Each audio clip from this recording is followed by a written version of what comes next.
The views and opinions expressed in this podcast are those of the individual guests.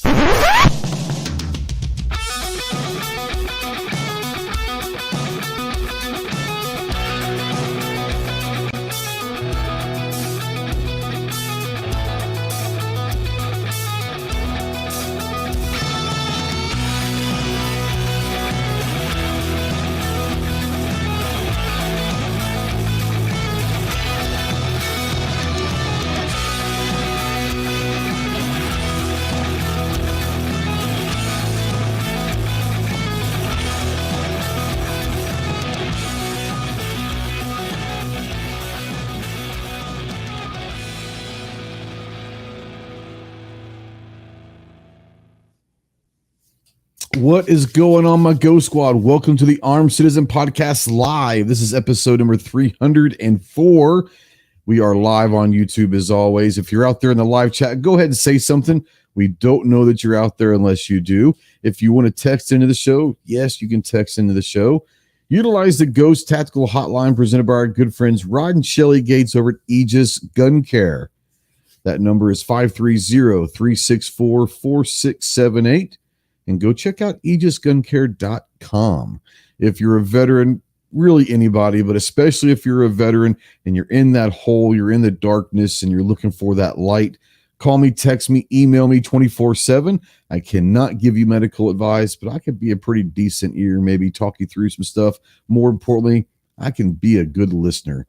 If you are looking for someone that can get you towards some medical attention, remember two things. One, you are not alone in this fight. You have a lot of brothers out here that are willing and able to help you in every single way possible.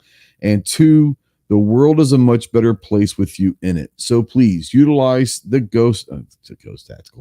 the Veteran Crisis Hotline, 1-800-273-8255. Once again, 1-800-273-8255, the Veteran Crisis Hotline. We are spotlighting, as always, United States Marine Corps. If you have any questions on what it takes to earn the title United States Marine, see the website marines.com. And as always, we are proud members of the, of the Rapid Fire Radio Network and the Self-Defense Radio Network. Go check out all your favorite Pro Gun, Pro 2A podcasts over at rapidfireradio.us and selfdefenseradio.net. Let's take this off of my ugly mug and say hello to our beautiful contestants for tonight's pageant. We will, I'll be your host. We will be going through the swimsuited portion of this in about half an hour, so you don't want to miss that. Right now, we will introduce them. Miss Ohio, the weirdest state in the Union. The only state that has 4 letters and takes 2 contestants to spell it out. Miss Ohio is Chris from the 740. How are you, ma'am? I'm doing good. Thanks for the invite. You're welcome. You didn't know that you had to put a swimsuit on later on, did you? No. I don't think anybody wants to see that. We won't make it a Speedo, but we will. We'll see what happens. Yeah, exactly. But yeah, you know. Standing on a corner in Winslow, Arizona, such a fine sight to see. It is Miss Arizona, John, the soulless ginger bastard. What's up?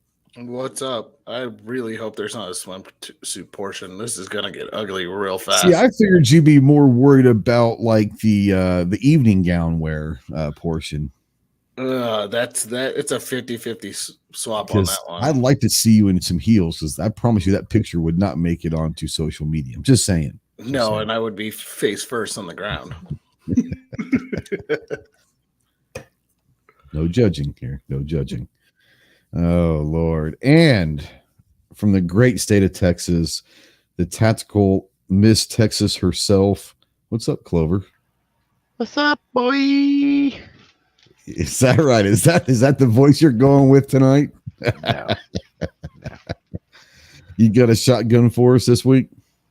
Man, we were talking about single shots, and I don't remember when. Do you remember that? We were talking about, I don't remember if it was on your show or if it was a Ghost and Clover, if that came up. We was talking about single shots, or they're still in production. And I totally forgot one the Stevens 301, and they've got several variations of that. But Did you see the model 301? The Stevens model 301. Yeah. Okay. Yeah, and it was, I don't know, a few days after, I don't even know how long ago that's been now, but a few days after I got to thinking about it, and I was like, Stevens makes one. And unlike the Thompson Center, it's actually a decent price. It's MSRP in like that $200 range or something. So. Oh, okay. Okay. Yeah. Interesting. I mean, like I said, I love the fact that you do the shotgun week because I think I might know about 4% of the shotguns that you mentioned. Maybe 4, probably closer to 3.5%. So I learned something every week. More importantly, the whole point of doing the shotgun of the week is for people to go out there that may not know, like myself, about shotguns. Because a lot of my audience is more of the tactical side of things and may not be shotguns, especially, non-AR or bullpup style shotguns. Maybe they go out and Google these different shotguns and learn a little bit more and actually may, go and buy one or something. So I know it started out as a joke about the shotgun of the week, but it's actually, I kind of look forward to it every now and then. I was a little upset when you didn't bring one last week. Was it 2 weeks ago or last week? A little upset with you, man. Yeah, I don't remember what was going on. That was, I think, I don't remember. It's been, man, the last couple of weeks has been just crazy. Yeah, I know. You do have a question out there, and I'll throw it for anyone on the panel that wants it, but Marcus is talking to Clover. He says, I got a shotgun question.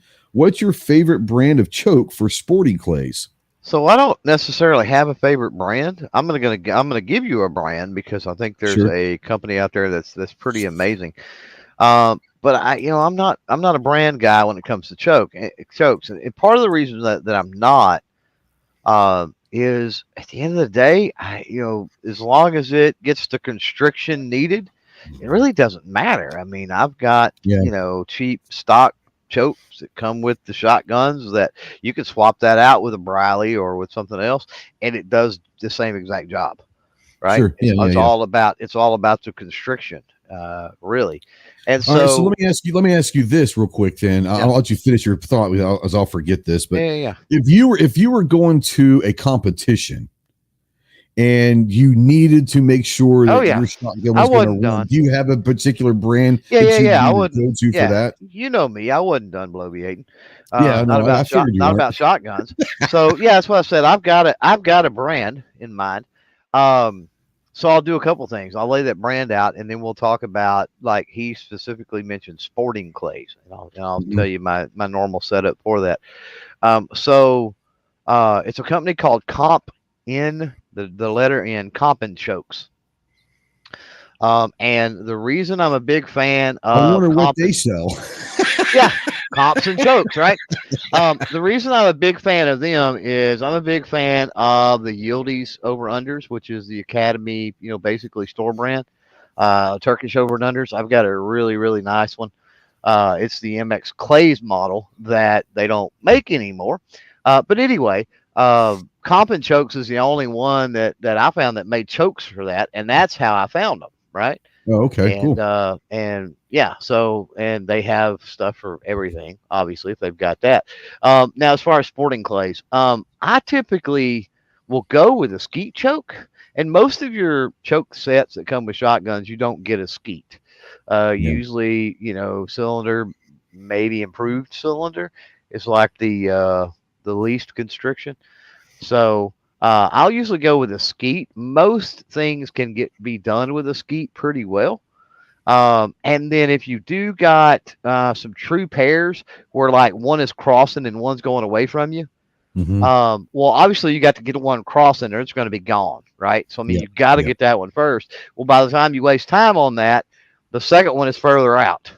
So I like a light modified choke in that situation. So with my over and under, I will typically do a skeet choke, on the first barrel, and then light modified on the second barrel. I'll swap them out before I shoot that stage, right? So I've got a little bit of constriction, can get a little longer shot on that second shot on that follow up. So and again, skeet and light modified, neither one of those are going to come in a choke set that you get stock with a shotgun. Sure. So Just some things to pay attention to. I mean, you can go down a really, really big rabbit hole when it comes to chokes for sure. Yeah, see, here's the thing, though, is and I love it, but last week we went down a rabbit hole of FUD calibers. I don't think that I could handle physically and mentally another rabbit hole week of FUD talk, so we'll have to maybe push that off to another week. 2 weeks in a row of FUD talk might just kill me. I'm just saying. All right, well, we're gonna go down the rabbit hole in just a second. Before we do that, I want to. It looks like Gary is flexing channel member for 10 months. Chris throws in one there. He got me beat. He's there for 9 months. Buck out there had a flex real hard. Member for 20 months.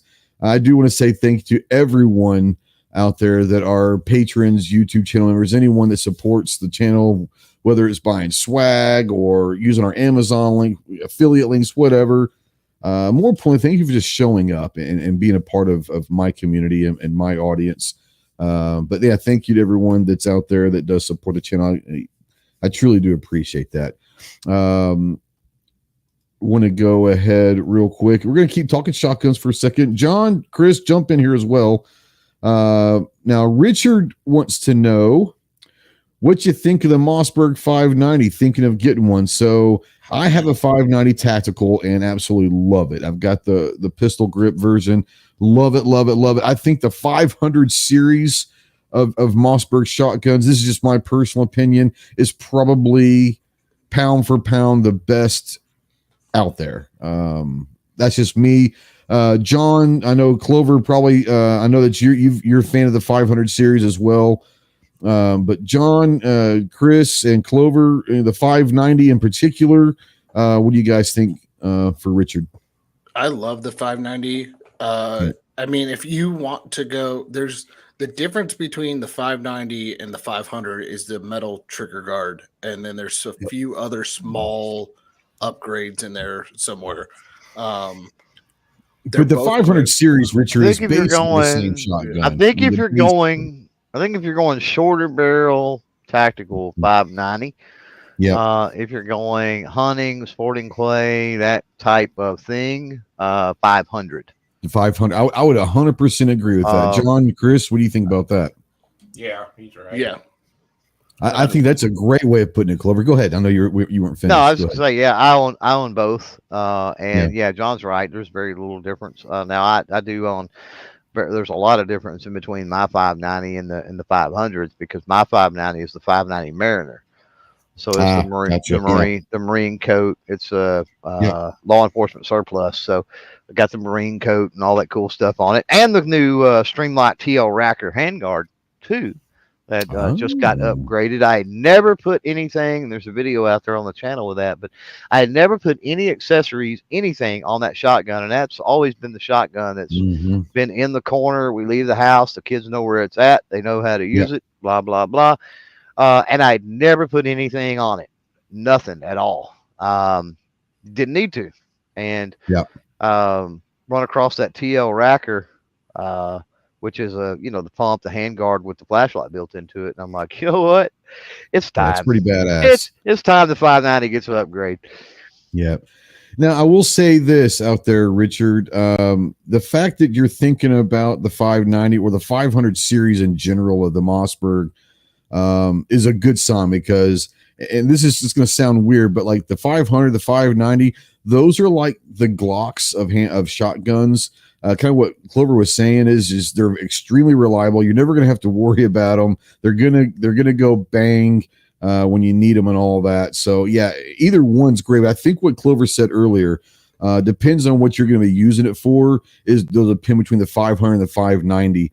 But you can't go wrong either way. The Mossberg, phenomenal, just phenomenal. Go ahead, John. Well, the thing I like about the 500 series over the 870 series in particular is the dual extractor.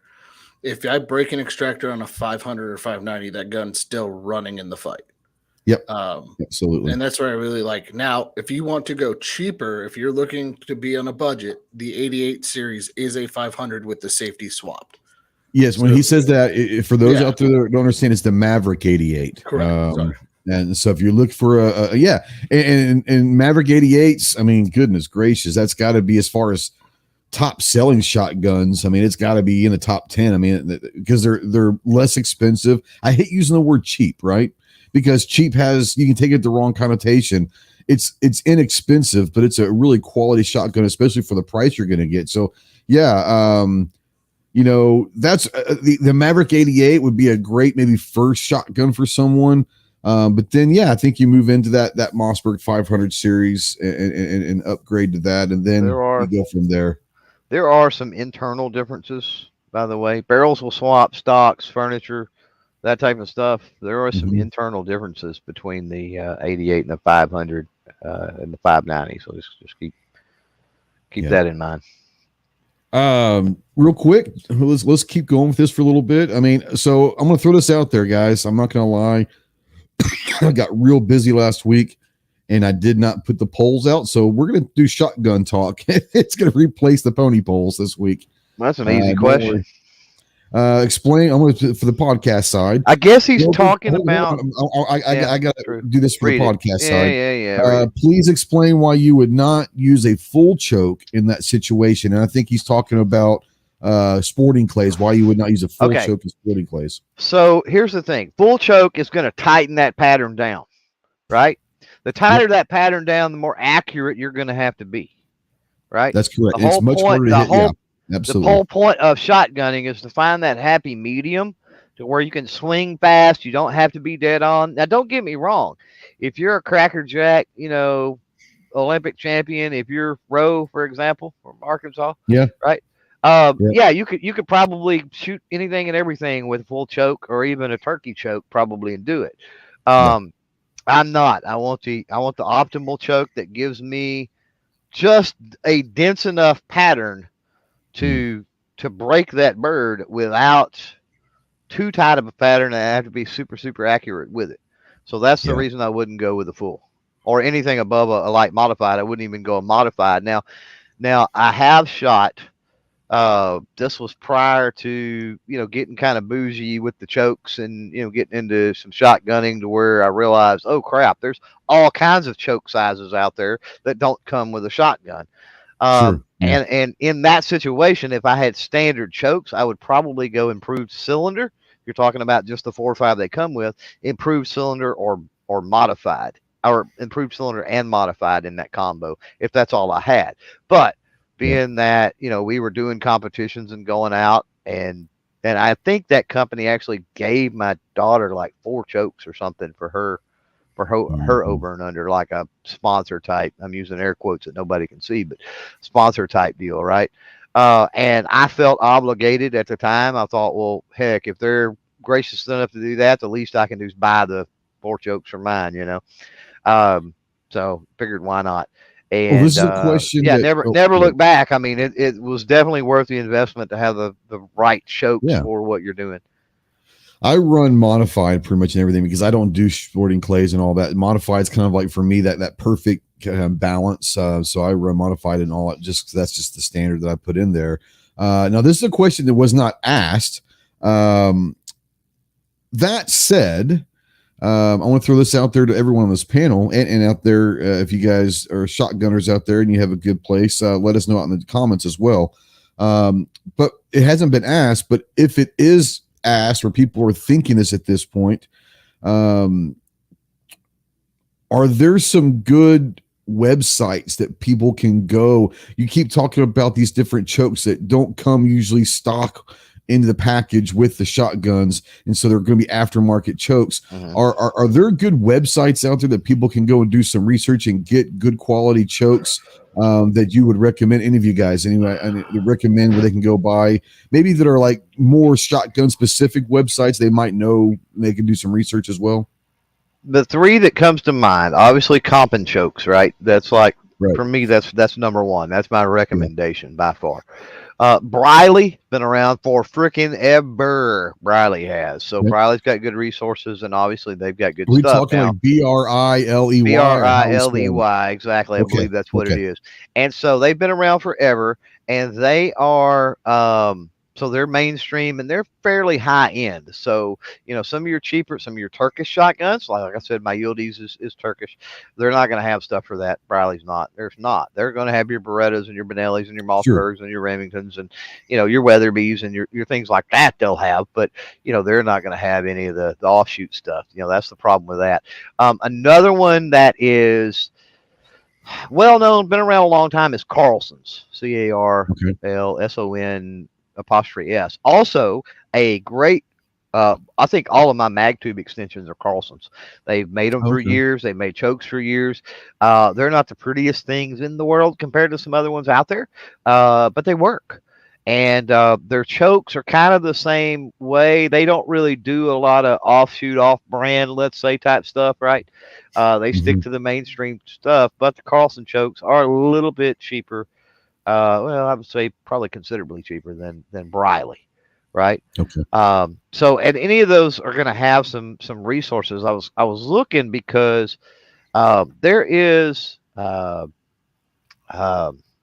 a YouTube channel that is, I'm trying to think of what it is, that is absolutely phenomenal. And it's not some rank and file YouTuber like any of us.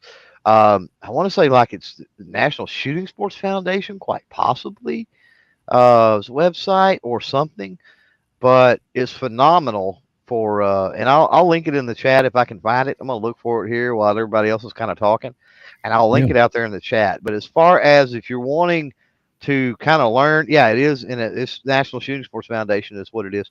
If you're wanting to learn about shotgunning, the mechanics of shotgunning, and we're talking sporting clays and things like that at this point, right? The difference in chokes and leads and various other things. Some of the best videos that you can get on the subjects are there. They've got literal world champions and that type of thing that do those videos. Yeah. So they know what they're talking about. Yeah. Ozzy out there, what's choke is best for slugs? I don't think you use chokes for slugs, do you? Cylinder. So what's that? I always use cylinder. Yeah, you need is you.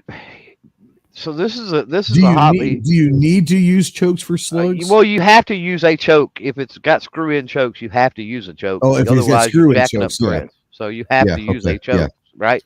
So that's where a lot of people don't understand. They'll go, well, you're not supposed to use a choke with. Well, what if your choke is made into the barrel and it's too tight? And you have to use something. Yeah. Or what if your threads, you have to have something to cover the threads or you're going to damage threads, right?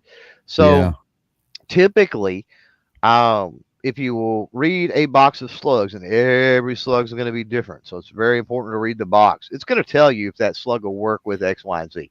What it recommends. Yeah. Most slugs will work, meaning they'll go down the barrel without any problem. They will work with anything modified or less constriction. In other words, you really start getting into problems at full choke and turkey choke or extra full. Modified or less, and they'll go out the barrel, right? Not going to be increased pressure. You're likely not going to have an issue. Now, what John pointed out was most people that shoot slugs, and we're talking about shooting slugs in a smooth bore. Slugs in a rifled shotgun barrel is a totally different ballgame. It's a whole, but slugs in a smooth bore, the vast majority of people are going to tell you that cylinder or improved cylinder. And again, if you've got screw-in chokes, improved cylinder is usually the least constriction you're going to get. But they say that they group better in everything. They get better accuracy and stuff out of that because the added constriction kind of throws it off kilter. Because you got to think about this. If you use your shotgun for shot, and you're constantly throwing shot out the end of that barrel, right? Yeah. Well, what kind of damage has that choke taken as far as a nick here or nick there? Think about the crown on a rifle, right? The target crown on a rifle. And so if you've got a nick on one side of the choke versus the other, or something kind of weird going on with that choke, and especially if it's a tighter constriction, then that has a chance of impacting the ballistics, the trajectory of that slug, right? And throwing it off kilter a little bit or something of that nature. So, John's John's spot on with it. I mean, I think for accuracy's sake, go with the least that you can, and then experiment up to modified without a doubt. Like, throw the improved cylinder in there, fire a couple. If you're happy with it, run with it, and then move up to a modified, right, or something like that. Or what am I thinking? Improved cylinder. Yeah, really, there's not that much of a jump without specialty chokes. Clover, have you ever tried using a rifled choke in a smooth bore? Yeah, I haven't. I don't like. I've had no luck with that. Right. Yeah, I've tried that several times. You don't get the same. Yeah, you don't get the same. It's not the same as out of a rifled barrel. A lot of people. It will work though, correct? It will work. It just might not be. You might not get the results you're looking for. It'll work. Okay. I've seen no. How do I put this? I've seen negligible difference, if any. So it doesn't warrant getting a rifled choke. You know what I mean? Like, you can run what you've got. Everything I've ever played with that, and it works just as good without even having that. So, like, what's the point? Except for bragging rights to go, I got a rifled choke. I guess that's a thing. And if you need that thing, if you need that measuring contest or whatever, go for it. Spend your money and get after it. Well, since we're talking about the subject real quick, somebody brought up rifled barrels. Make sure that when you're shooting a rifled barrel, you are using a sabot slug and not a rifled slug, because a rifled slug has the simulated rifling on the outside, and it can damage a rifle barrel. Yeah, you don't want to use that with the rifling inside the barrel. It'll get all screwy. And I know that, and I don't know shit about shotguns. Just saying. But no. For people out there, like I said, we have to assume not a that there's saboted. Hold on. We have to assume that there's people out there that don't know anything about them, like they're just learning. So that's a great point. Go ahead, Clove. Well, when you say saboted slug, you got to realize the types of slugs that's out there. But you're right, rifled slugs will have the rifling. If you turn the barrel inside out, that's what it looks like. Yeah. Anything that's if you've got a rifled barrel, use smooth slugs. If you've got a smooth bore, use rifled. Yeah, and you don't have to. Don't get me wrong. You don't have to. I'm not saying you have to, but that's optimal. It is kind of strange. Like if you were new to this, like brand new, didn't know anything about it, and you hear I've got a rifled barrel, you would think that you would get the rifled slugs, right? You would just think those would match up, but no, they don't. I went through that exact same thing. Like, growing up, we always had shotguns. My dad was buying all the shotgun shells. But I remember the first time I went to the store. And I'm like, do I buy a rifled slug or a sabot? Yeah, because you never had to buy them. Like, oh crap! And I didn't have Google on my phone to Google it.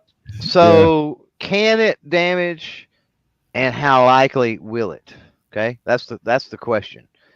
I can tell you from a vast amount of experiences with shooting slugs, I've never seen damage by shooting rifled slugs through a rifled barrel. It would probably take a large amount, but yeah. I wouldn't call it damage. I would call more of it as letting up the barrel than anything. Premature wear?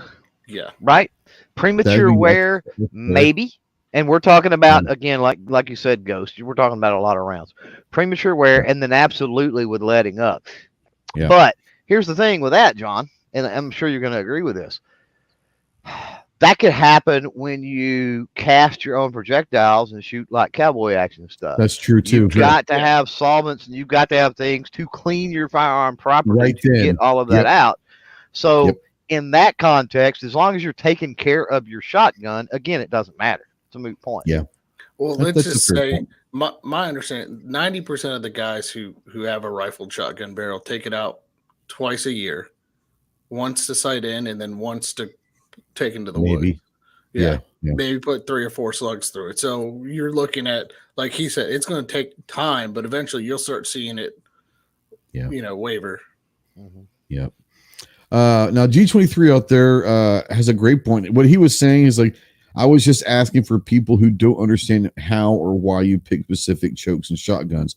And no. Like I said, this has been a great conversation. We're not going to stop it because it's a great point. But for those that don't even understand what a choke is, we're talking about the spread of the shot, necessarily, right?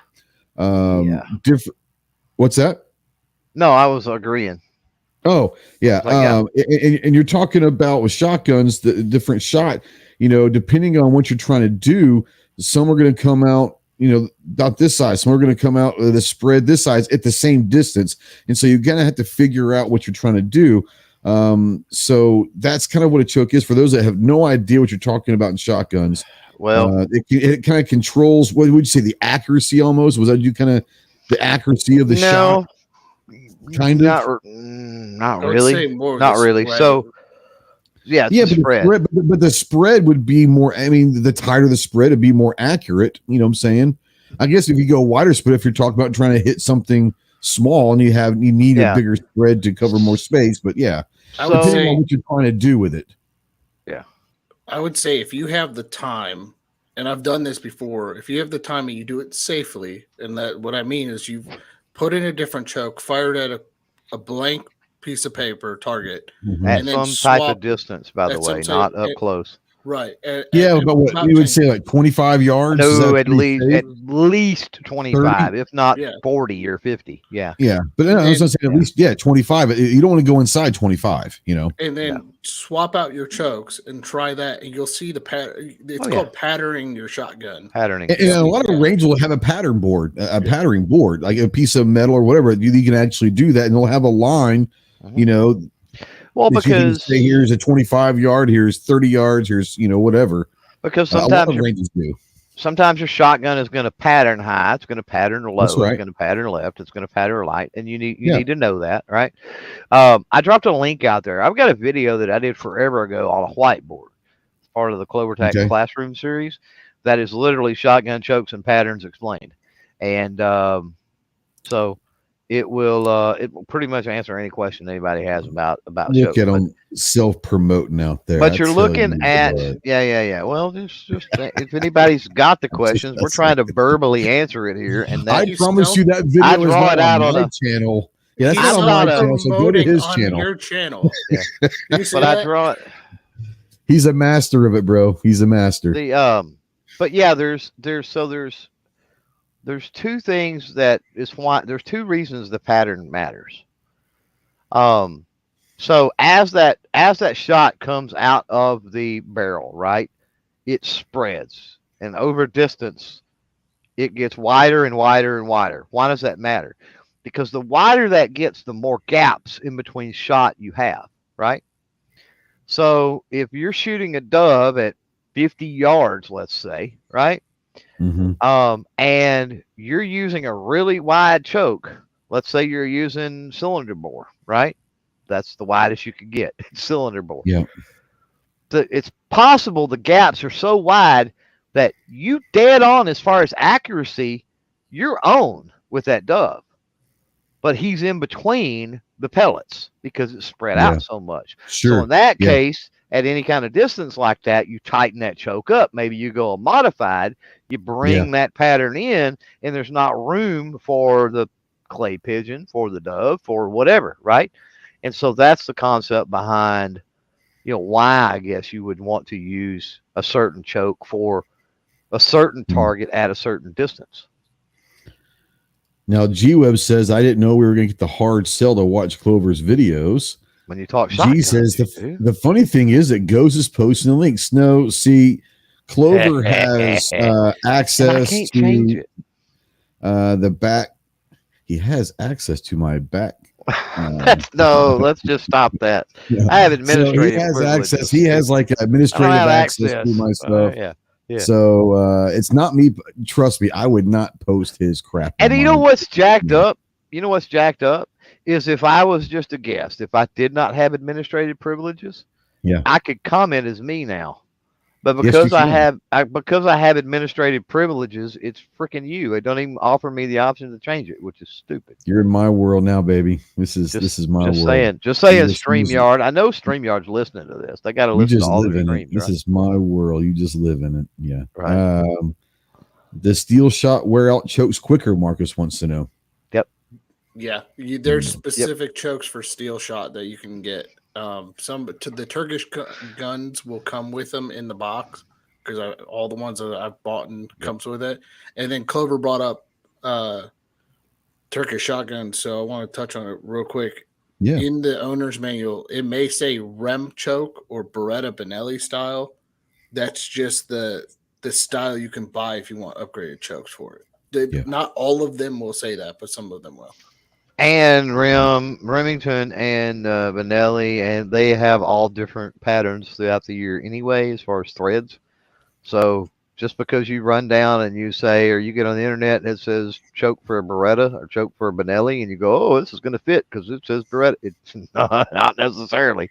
So, that's why I say buy from a reputable company that you can actually call in and say, I have this shotgun. And then they're going to know. They're going to go, oh, and you might actually get a human being to answer that phone call too, possibly. Or again, and I'm not sponsored, not one bit. But again, Comp and Chokes, they're going to list out that particular shotgun. And so if you have he may not be sponsored, but Comp and Chokes, he's looking for one if you're interested. Well, I'll shill for anybody. I will shill for anyone. Shill for anyone at clovertech.com for sure.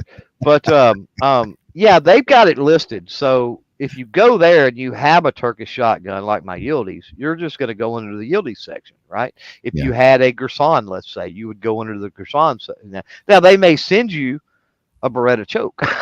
You know what I mean? Right. But they've got them listed by, so you're getting the right one. But outside of that, I would call. It might be a Beretta choke that's compatible with your Gerson. Yeah. That's what I'm saying. It's the same SKU, the same number, the same one that they would send a Beretta person. But what I'm saying is they've got it listed. You don't have to try to cross-reference. Last shotgun question, because I'm starting to get itchy. I'm just saying. Got the calamine lotion on standby. Got some hives popping up here, getting a little allergic reaction to the FUD talk, but let's do it. Marcus wants to know, how do you feel about extended ported chokes? I think they look cool, but what is the philosophy of use for that? I'm sold. I like it. Yeah. Now, what is the philosophy? You get a more moderate because it is longer. The constriction graduation. Am I saying it right? Making sense? It's more tapered, I guess you could say, right? It's a longer decline, a longer taper. And so because of that, you got a couple of different issues. You've got felt recoil sometimes is a little bit less.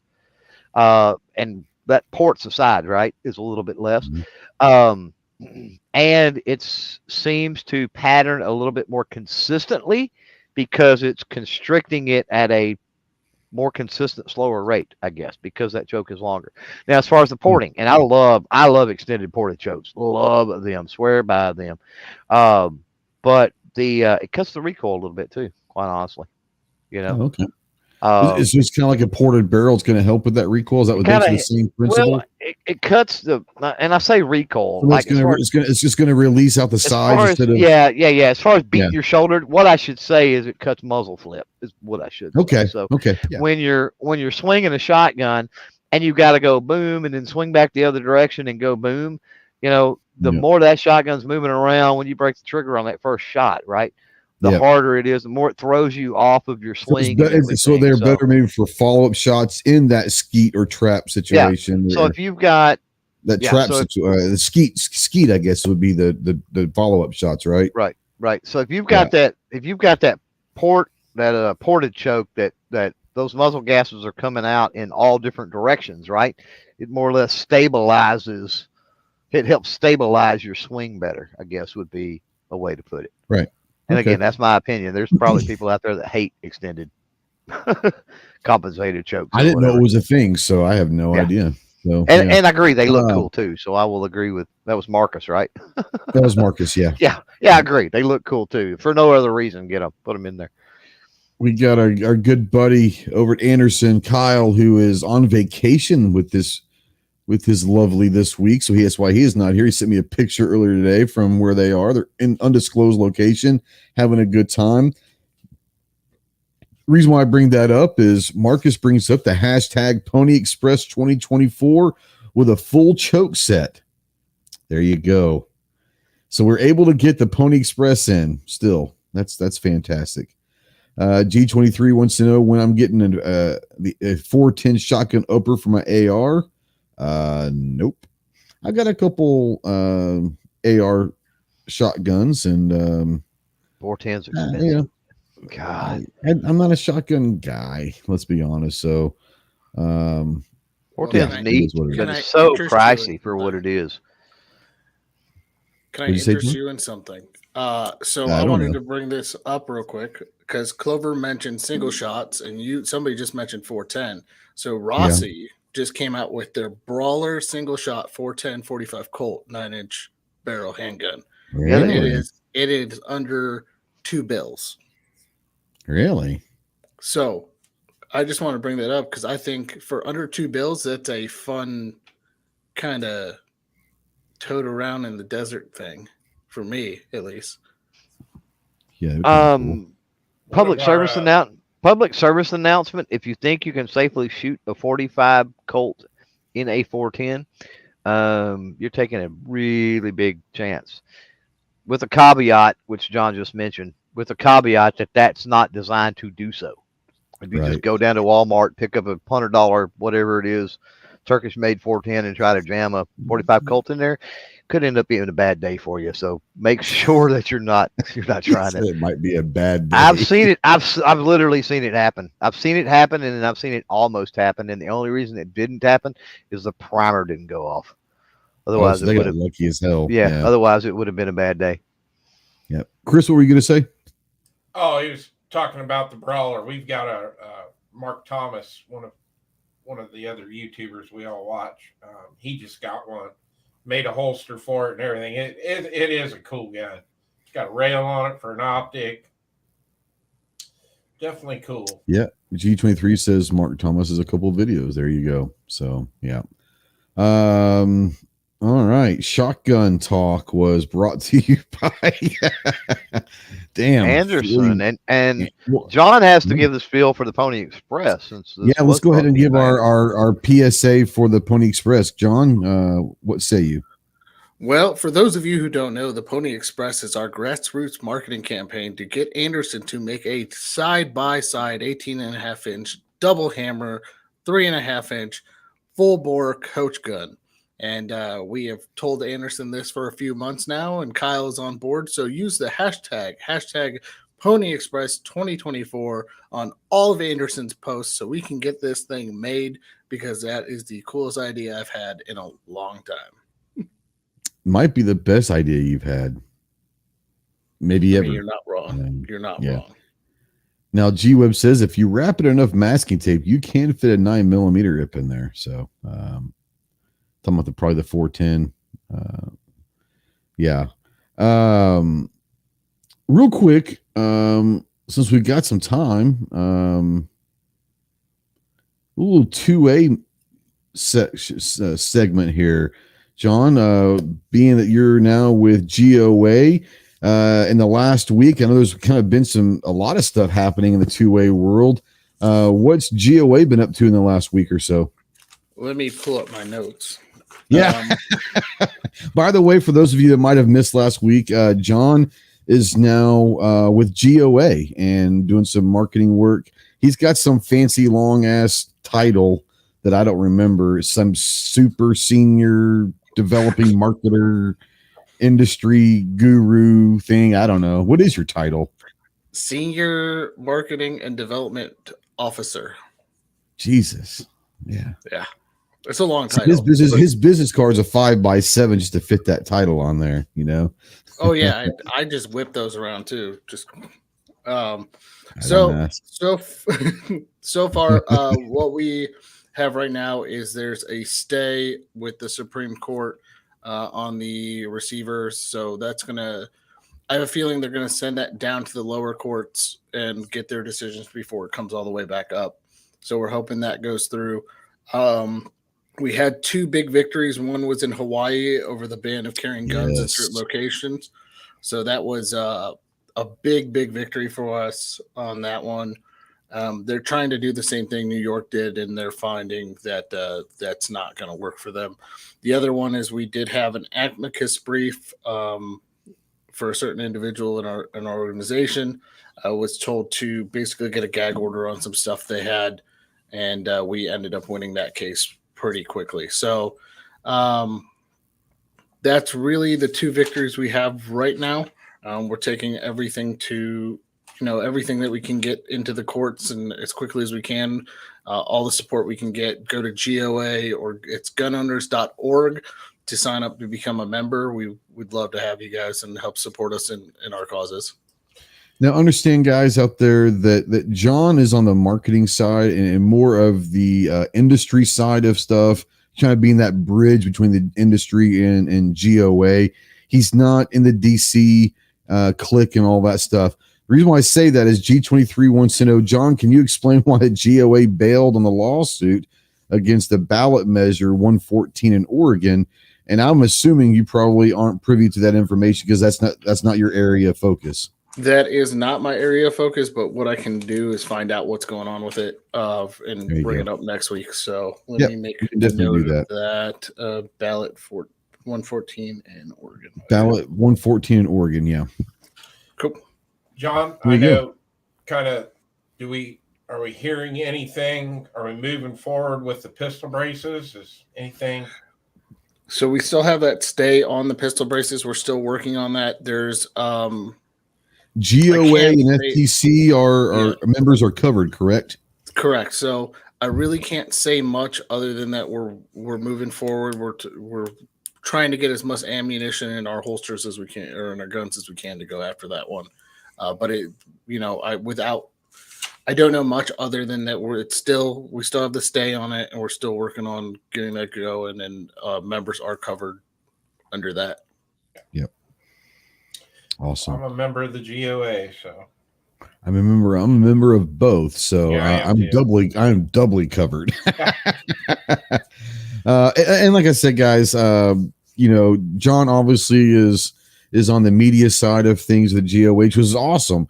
But I don't think that, knowing John like I do for 6 years now, something like that, I can't imagine John having any problem. If you guys have any questions that you want an answer to, ask him out there, and I'm sure he'll do his best to find out an answer for you. And what we're going to start doing, John, if you want, is we can do a 2A, 2 minutes for 2A with a GOA or something like that, and let you answer questions every week from the previous week, and then get some more.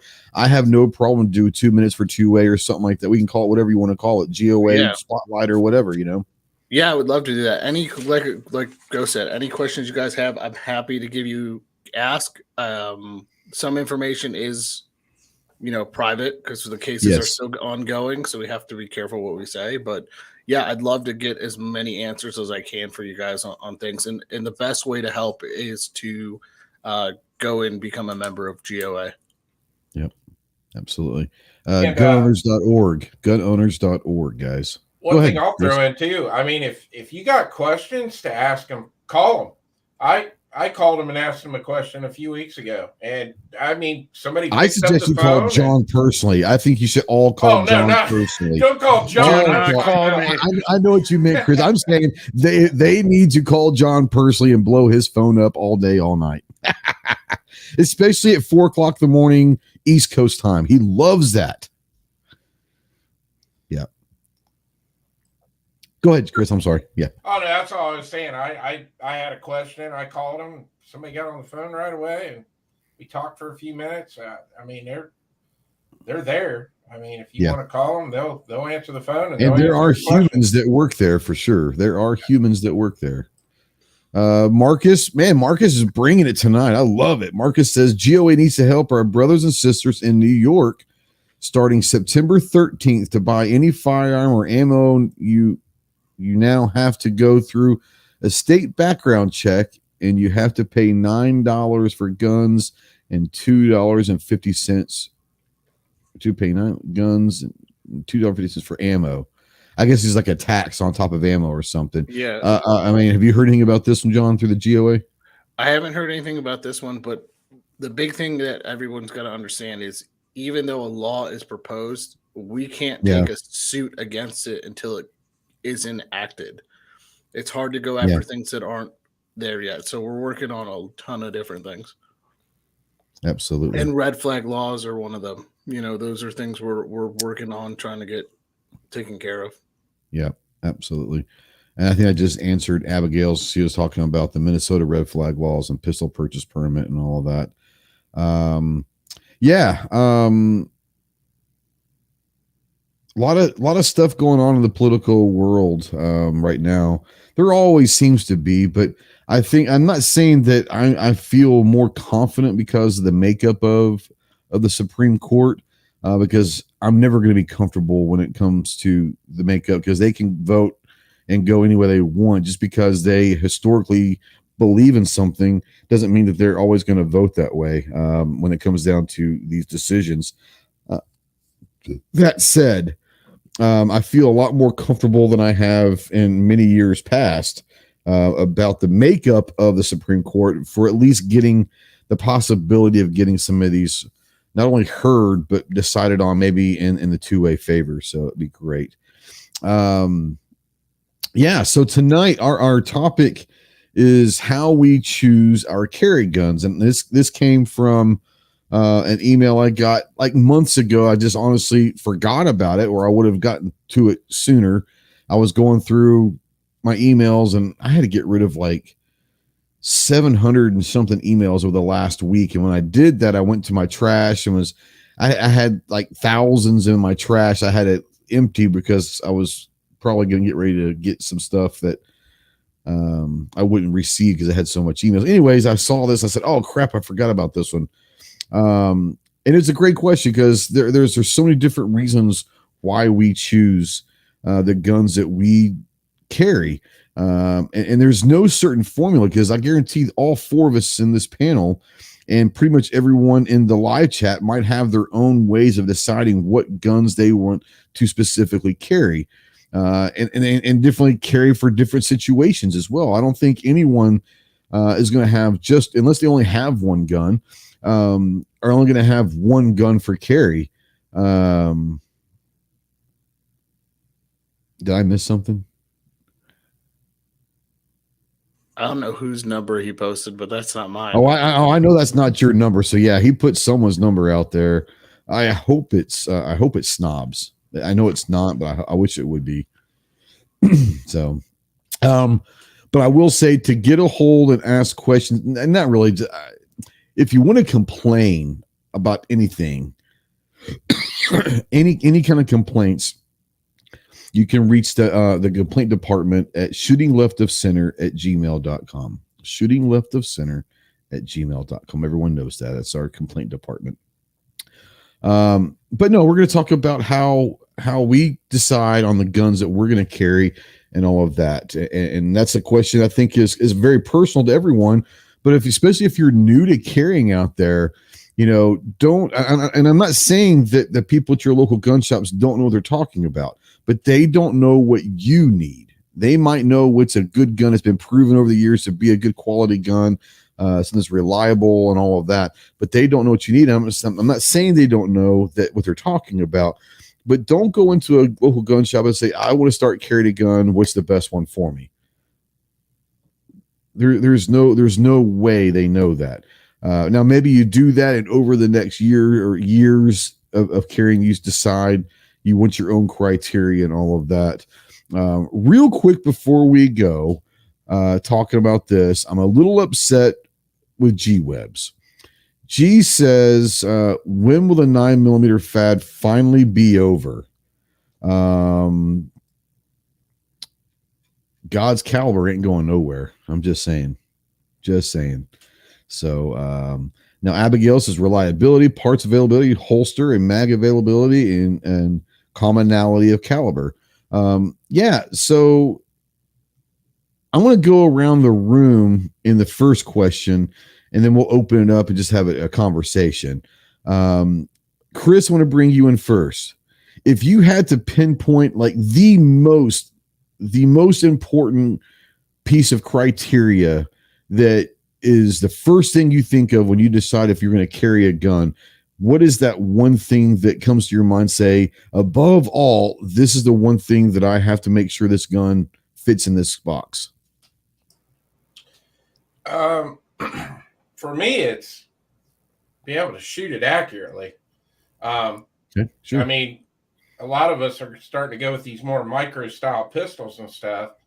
And some of them just don't have the accuracy. So that for me is the biggest thing, especially when you're going to be probably under a lot of stress and when that gun has to be used. So that's one of the biggest things for me. Absolutely.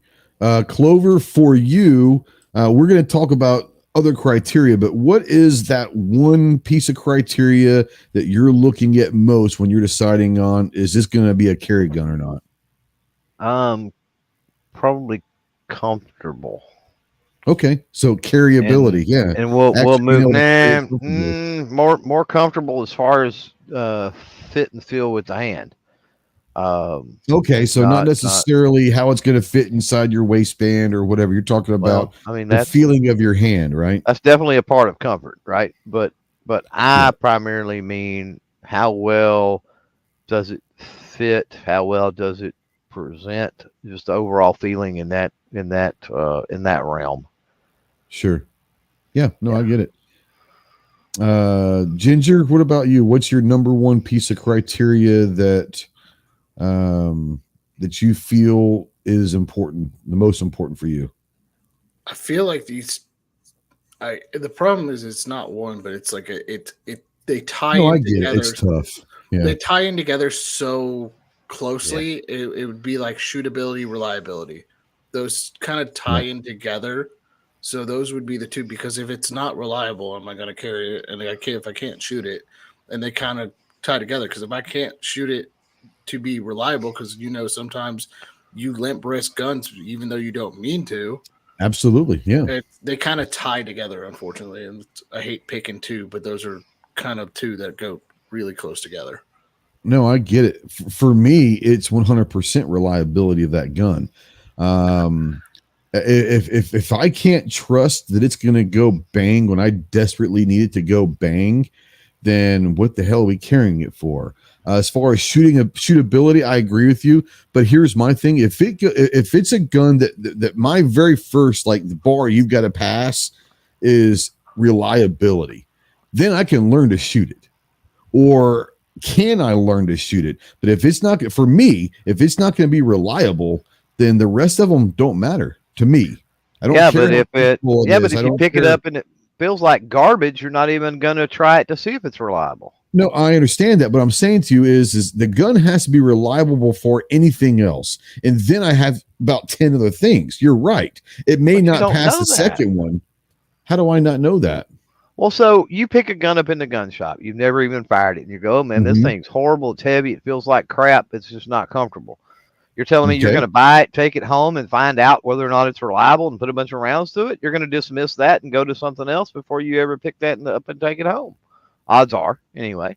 Right? Odds are, if it's me physically going to a gun shop and putting my hands, and that's the only thing that I know about that gun, yeah, you're probably right. If it's comfortable, but chances are in today's world, I'm not going to a gun shop and deciding if a gun that I've never heard of or done any research on is going to be a carry gun. I've probably done much research on YouTube and found out, is this thing even going to work? What are people saying about it? I don't care if they say it's comfortable. I don't care if they say it's easy to carry.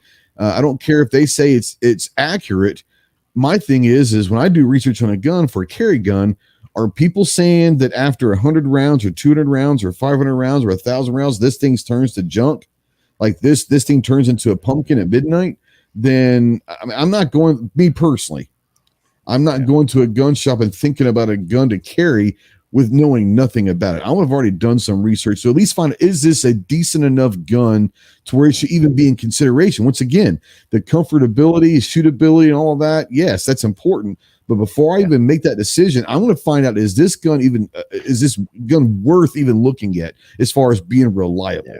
That's well, to be fair, I'm picking on you, and we were only given one option, so I'm not done. Absolutely. No. And like I said, we're getting ready to talk about other 25,000 other options out here. Right. But there are, everyone, and that's what I said. I think everyone on this panel has a different one, and everyone out there, they're going to have their own criteria of what's important to them. I know that Abigail was talking about being able to carry, and Abigail says, "Hey, I dress around my gun." Let's be honest. This will be part of the discussion. But if you're new to carry, right? If you're new to carry, and let's just assume that you're going to carry inside the waistband, right? Chances are your wardrobe options in general will have to change a little bit, because you might have, instead of that 34-inch waist pant, you probably might have to go to a 35-inch waist pant to be able to carry inside the waist. If you're going to go outside the waist, then and you want it concealed, then you're going to have to start thinking, well, man, I need to start wearing like longer shirts that are going to cover that gun. So it sounds funny, but I don't know anyone that goes from never carrying a day in their life to carrying every day or most days, that somehow, some way, what they wear or how they wear clothes hasn't changed. That's just a reality of it, right? Yeah. G-Web says new people don't do any research. People are allowed to buy stuff. I'm not saying that they're not allowed to. I just don't recommend it. Sure, make that, what they say, buy once, cry once. Sure, go for it. All right, so we've kind of talked about like the number one thing. Now we're going to open this up to the room. We don't have to go in order and all that stuff. Let's just have a discussion, guys. We've been doing this long enough together that we can do this. What are some of, maybe either for you or maybe for recommendations, what are some of the criteria that people should, or that you specifically, after you get past that first one, it's past your first test, what are some of the other things that you do? For me, we talk about reliability. I think that maybe accuracy comes into play at that point. But I think my second one is what Clover was saying, is, does it feel good in my hand? Well, because let's be honest, if a gun doesn't feel good in your hand, you're probably never going to shoot it as well as you should, or you could, because you're going to have many negative thoughts in your head about, man, this feels like crap in my hand. Go ahead. My second would be your first. My second would be the reliability. That's what I would call, and I'm working through my 3 C's is what I always say, sure, which is comfortable, confident, competent is my 3 C's of carry. There are 3 C's, carry is C's. It's easy to remember. And so confident is reliability. That's where reliability comes into play. But again, I think if it's not aesthetically pleasing, I think if it doesn't feel good in your hand, I don't think you ever get to the point of taking it out there in range and putting a bunch of rounds to it. Now, that's semantics with we're all right there with our big 3 anyway. None of us are going to make a decision based on just one thing anyway. But you mentioned accuracy. My carry firearms are not the most accurate firearms as far as putting them on a bench, drilling the same hole, blah, blah, blah. There you go. There is, as Chris pointed out when he said accuracy was his number 1. I think people put way too much emphasis into, I can put this in a rest and it just drills the same hole. Or they misunderstand when we say accuracy. They think that we're talking precision shooting. We're not talking precision shooting. Yeah. We're talking hitting that silhouette and ending that threat. I've got bullseye competition firearms that if I tried to run and gun with them, it ain't gonna work. And then I've got EDC guns that if I try to bullseye same hole with them, they're not going to work. Now, at 10, 15, 20 yards, can I put every round as fast as I can pull the trigger on the run in a 6-inch circle? Yeah, absolutely. So that's my definition of I call when we're talking about carrying, right? The term I like to use is combat accuracy. Can you hit a silhouette, right, on the run, behind the barrier, cover, other things? Can you get shots onto that silhouette? And as long as you can, you're getting the job done in a defensive situation. That's me. Especially when I work with people about defensive shooting, is I tell people, don't be so enamored with trying to be a world-class competitive shooter. Your job with concealed carry is defend your life or defend your loved one's life. That means ending a threat. Okay. if you can consistently unload a magazine and every bullet hits that silhouette, the B-52 target, if you will, the silhouette of a human being, doesn't matter if it's up top, it's down low. If you're able to put 10 rounds in that silhouette, you're going to end that threat. Chances are you're at least going to end that threat enough for you to run and get away from them. It's going to slow them. If it doesn't kill them, it's going to slow them down enough for you to run and get away. So effectively, you've ended that threat. So yeah, it's a great point Clover and Chris brought up earlier. When we talk accuracy for carry guns, we're not talking, 22 rimfire precision competition. It's, can you end a threat reliably and effectively with that handgun? Go ahead, John. Well, I want to touch on this real quick because Clover brought up comfortability. Sometimes comfortability cannot be in your wheelhouse because you may not be able to afford that comfortable gun. I don't find a high point comfortable in my hand. I don't find but you know what? I can find a Taurus. I can find something in that $200 to $300 range. I can find a Gen 1 M&P Shield for about $200 now, and that thing is it's not what you're talking about, this Sky or a High Point. I'm just being devil's advocate. I do know what you're saying.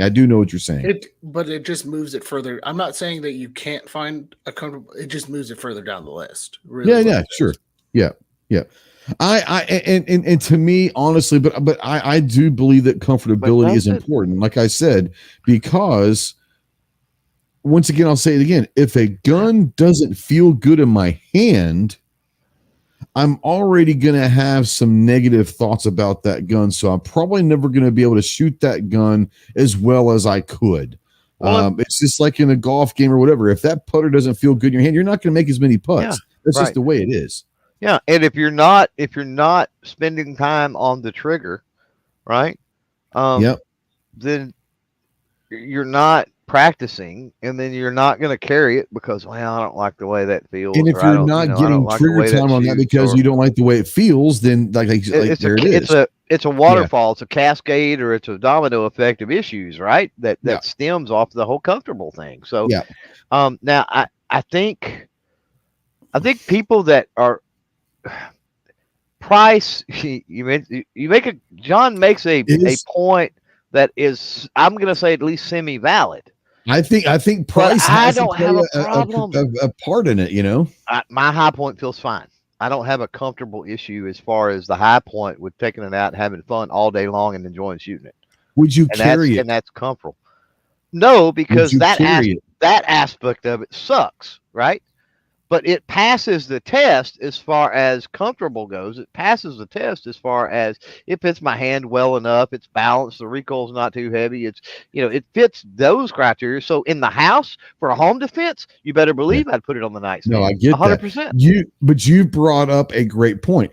Just because a gun passes your initial criteria doesn't mean that it's still going to be a carry gun. Well, this is where we might have 7 different things it has to pass, not just that first one, Well, this is why John ghosted you with 2 answers when he was only supposed to give one earlier. It's hard to separate out. You have these criteria, and they're also intermingled. It's hard to separate them out.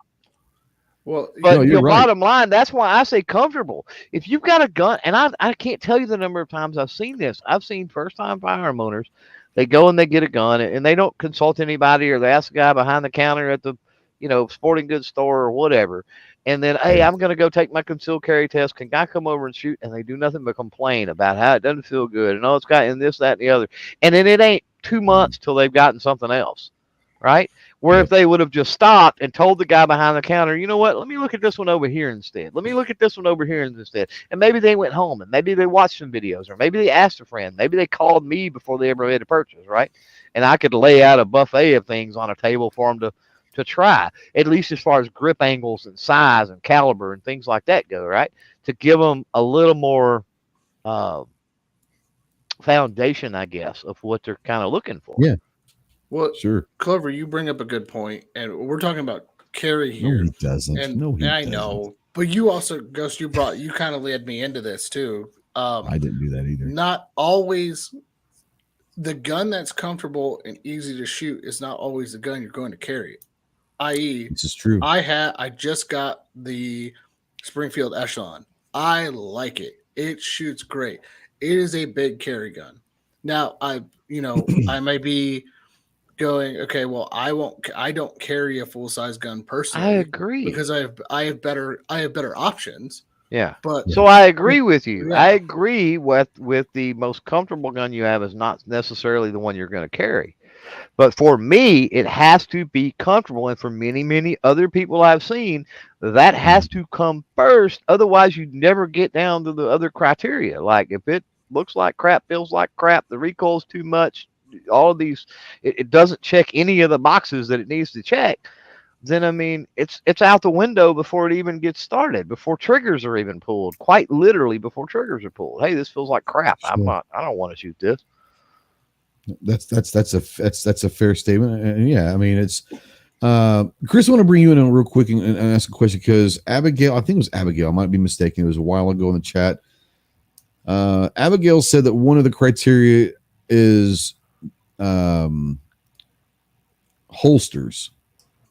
Maybe that's holster selection. Where, I mean, obviously, if you carry holsters, everyone kind of has a style of holster, whether it's Kydex or leather or a hybrid. It's inside the waist, outside the waist, whatever. We all kind of have a, maybe not necessarily a brand, but a go-to style of holster that we want to carry with. How big or where in your pecking order of criteria does holsters play a role in deciding what gun you're going to get? Well, I mean, it's a big role. I carry a 365 XL. I've been carrying it for, 4 years, 5 years now. I have 2 holsters for it. Now, it depends on what clothes I'm wearing. I hate carrying inside the waistband, but sometimes I have to. So I've got a holster to carry inside the waistband, depending on like where I'm going or how I got to be dressed to go. Now, if I'm wearing my normal everyday, just baggy shirt, pair of shorts, then I use a Vetter pancake holster. So it's outside the waistband, but it's nice and tight to the body. Sure. And that's the way I prefer to carry it. But sometimes I can't carry it that way all the time. Yep. But yeah, holsters are, I mean, it's a big deal. I mean, if there's a gun out there that you really love, but you can't find a holster out there for it, I mean, what the hell are you going to do, you know? Yeah. And, I mean, obviously every company out there makes a holster for a SIG 365 or 365 XL. But I get questions a lot like that on the channel. People are like, well, where do I get a holster for it? And I'm like, you might have to. The beautiful thing about go to a gun show. Yeah, go to a gun show and take that gun unloaded, no magazine, all that with you. Take that gun with you. And there's a Kydex holster maker, I promise you, at every gun show that can make that for you on the spot, for sure. Yep. But yeah, I mean, and John Clover, bring you guys in. When it comes to deciding whether this gun passed the test, where on that is holster availability? Is that something that is important, or is that more lower on the list for you? My answer is quick: no, just no, because you don't worry about. Well, you carry a Glock 42, so yeah, but I also had I've had several holsters made by Bullseye in Tulsa. Mm-hmm. So, like, you can find somebody that makes a holster. I mean, it's not that difficult. Worst case scenario, Kydex on Amazon doesn't cost very much. You can make your own. And here's another shameless shield plug, and some people may not like them, but if you call Alien Gear, they have a custom shop. They will make you a holster for whatever the heck you got. It don't matter what it is. It takes a little longer to get it. But the 2 or 3 times that I've went custom shop with Alien Gear, it costed no extra. It just took sometimes it'd take a month to get it. Yeah. I'm sorry, I'm getting text, so I'm trying to catch up on this. Go ahead, John. Yeah, so I mean, I've bought guns, fired them, they've passed the test, and then I go, now it's time to get a holster, just to find out there's no holsters. There's no holster. Or it's going to cost me $100 to $120 for a holster for it. And you run into that all the time with lesser known names, or maybe it's an older model that you find a good deal on a used gun and it's an older model that nobody makes holsters for anymore because they discontinued it. And that's a good potentially thought to be thinking, because this has come up before, about police trade-in. Like anything with police trade-in, there's going to be a ton of holsters out there if that's something that's, again, I don't get the people that go, "Oh, can you find a holster?" It's like, really? Like it's you may not can find the holster that you want, or you cannot find the holster that's $19.99, or you might not can find the holster that you can have 2-day Amazon Prime shipping on, but like you can get a holster. Yeah. Well, a prime example of this is the high power, because I would look for high power holsters. I couldn't find them. Finally, someone's like, it's just a 1911 holster, right? And I go, oh, did not know. Yep. Yeah. And depending on if you go leather, especially, a lot of things are interchangeable with leather. And we were talking about being able to go to a gun show or something, or contacting some of these Kydex holster makers that can do a custom job for you or whatever. I know it sounds weird. I remember who it was, but someone brought up earlier in the chat, universal holsters. Now, obviously, I don't recommend universal holsters for an extended amount of time. That said, if you need to get that gun to start carrying and there is not a holster available, but hey, can you make this for me? Hey, yeah, it'll take, a month. It's okay. Don't let anyone ever shame you saying that it's not okay. Sometimes it's okay to get that universal holster so that you have something that you can carry until that custom holster is ready. If anyone tells you should never use a universal holster, then don't listen to them, because there's a reason why universal holsters were made. Let's be honest. Do I recommend them long term? No. For a short term fix, yes, you can do that. Go ahead. Sorry.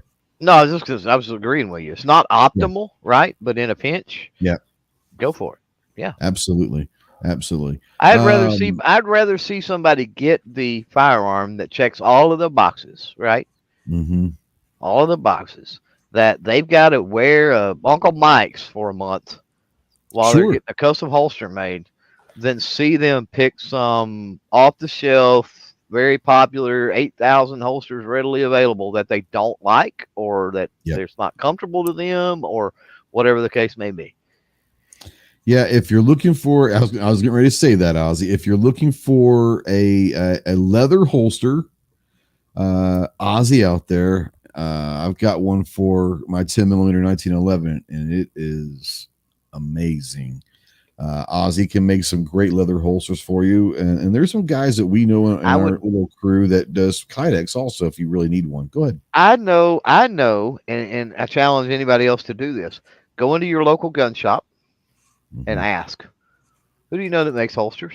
Kydex holsters. Someone around locally, absolutely. I can guarantee you there's at least 3 people that there's business cards on the counter at my local gun shop that make Kydex holsters, and probably could have me a holster made in a day or two.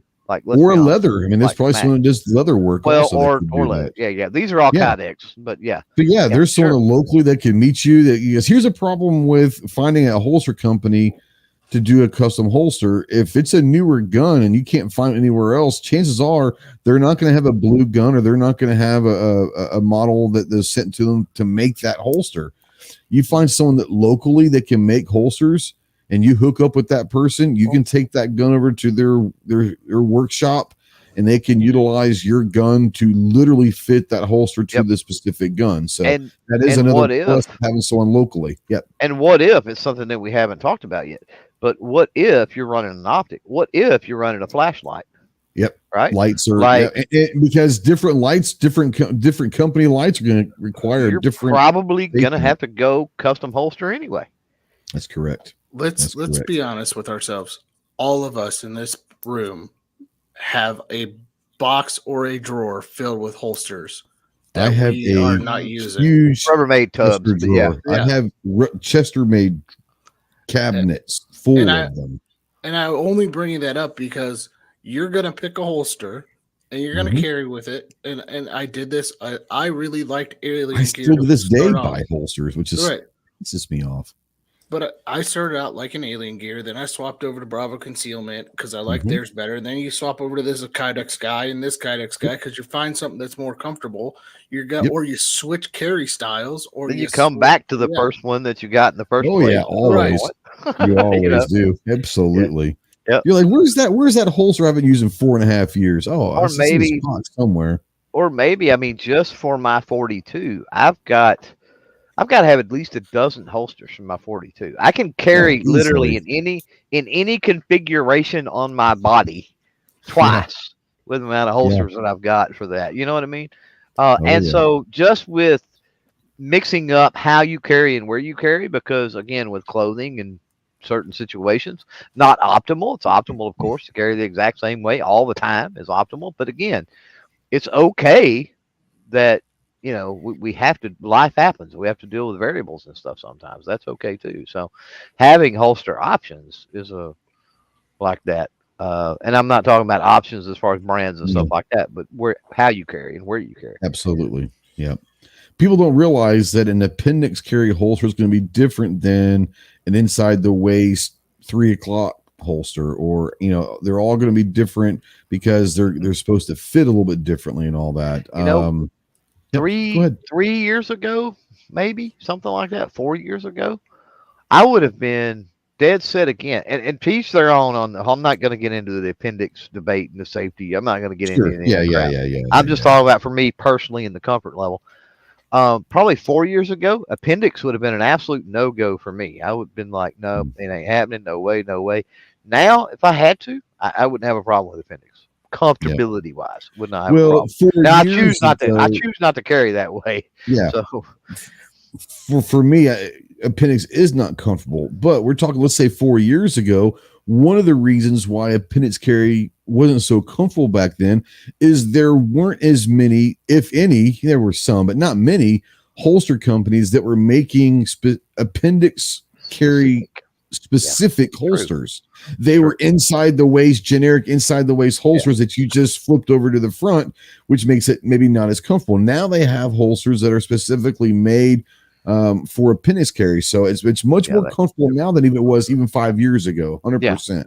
Yeah, different contour. And you know me, I occasionally carry small to the back. Some people absolutely hate that. Gets as bad a rap as appendix. Well, he does that to cover up his tramp stamp. Let's just be honest. So. This is true, but there is to me there's a method to small to the back, and that method is get an inside the waistband holster opposite hand of what your draw is. So if you're right-handed, get a left-hand draw inside the waistband, carry smaller back, and it's not that hard to pull. You're not flagging. It's not that big of a deal. Now, this whole idea of falling down on it, like, you know what? If I trip and fall, or if I'm wrestling with somebody, odds are I got a lot of different problems I'm going to have to worry about, right? Besides damaging my already damaged back. If you fall to the ground without catching yourself, then you're going to be probably unconscious anyway, so it doesn't matter.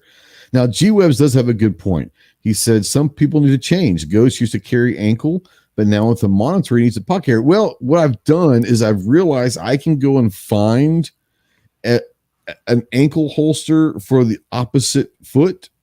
And so since I wear my ankle monitor for my house arrest on my right ankle, I can go find me an ankle holster where my left ankle, and it works okay. But yes, you are right. Some extenuating circumstances, they do happen in life. So question for everybody here, based kind of off G talking about ankle, because I ankle carry about as much as I small to the back. Do you carry inside ankle or outside ankle? I'm right-handed. I carry inside left ankle. Yep. Inside left ankle for me. Yep. Okay, boomers. MBK brought up a good point out there too. Now with I must have missed it. he was talking about lights. It's a joke. It's a joke. He usually doesn't bring up good points. MBK. It took me a minute. I mean, he has a different name. He has a different name every time. It's in the hood. It's MBK, homie. Oh, okay. MBK. The hood of East Texas, or East Tennessee. I mean, yeah. He was talking about holsters that are made more for the light itself. So where your retention is, like I've got that Works holster for my Walther PDP Pro, but if I put that TLR1 HL or my Phoenix GL19R on that, I can carry the holster's worthless. Multiple guns with that light. So. Oh, really? Okay, interesting. Yeah. So this is going to be a broad question. So I don't want to take the time and talk about each individual one, right? So I know it's a broad question. I apologize ahead of time. How important are the quote unquote accessories or features of the gun? We're talking the trigger, the stippling, whether it's optic cut, whether it's got a rail on it. Like where in that list? Because I think it's changing lately. I think rails and optic cuts are more important than they definitely were 3, 4, 5 years ago. But right now, I want each individual. I want you to answer this. How important are the stippling, the slide serrations, the optic cuts in a big ball of wax? In general, the add-on accessories or features, how important of that? Where does that rank on your list of criteria? I'll start with John on this one. Well, it ranks pretty high. I mean, let's take the shield, the stippling on the shield plus I really like, but I like the feel of it inside the waistband. It just tears the living daylights out of you. So then you end up putting grip tape on it. Then optics cut is ideal, but slide serrations are a bigger deal. And here, let's see. So I picked up this gun here. This is a Stoeger STR9 MC. Yeah, we were talking about that last night. We were on the phone. Yeah. So, and I've got the full review coming on it soon. Is the grip texture here is great. It's great grip texture all the way around. These slide serrations are not deep enough to rack the gun. The front slide serrations, right? Front slide serrations. So the rear are good enough, but it's like it's an afterthought on that. Yeah. And it that's another talking point. Like, would I wish it's optics cut? Maybe. But it's the same thing. Like I've put optics cut. I've not done optics cut. So all those features are really good. The two major ones are, does it have good grip texturing, and does it come with night sights? Because I can do without the optic cut, but instead of replacing the night sights, I'd like to have those from the factory. Now, are you a night sights or a fiber optic guy? Front sight. Night sights. I'm a fiber front. Yeah. Let me rephrase that. I don't mind either one, but if I had a choice, I'd go fiber. I'm a night sight guy, but I want that like bright yellow or orange or whatever, like those style night sights. Sure. Yep. Chris, let's go to you. The features, the accessories, whatever. How important are those? Have they become for you in deciding your carry gun? Do you have to have a gun that's optic cut or has a rail, or are you looking for specific serrations or grip stippling or anything like that? Biggest thing for me is optics ready, because I carry everything that I have has optics. There you go. Now that hasn't been the case the whole time you've been carrying in your life, correct? No. There you go. 4 years ago. Yeah. Right. There you go. Grip's a big thing. I didn't like the factory frame on my 365 XL, so I ordered an armory craft for it because I like the stippling on it better. Yep. And the light thing has just become a big thing for me, like in the last year. I never used to carry about it, but now it's like I carry a lot at night, so now I want a light on my gun, so now it's a big deal for me. But that's fair. That's kind of my 3 was optics ready first, grip second, and then having a light the one thing that I will say about the grip, and this comes into comfortability, like Clover was saying earlier, is the grip stippling or the tape or whatever that they have.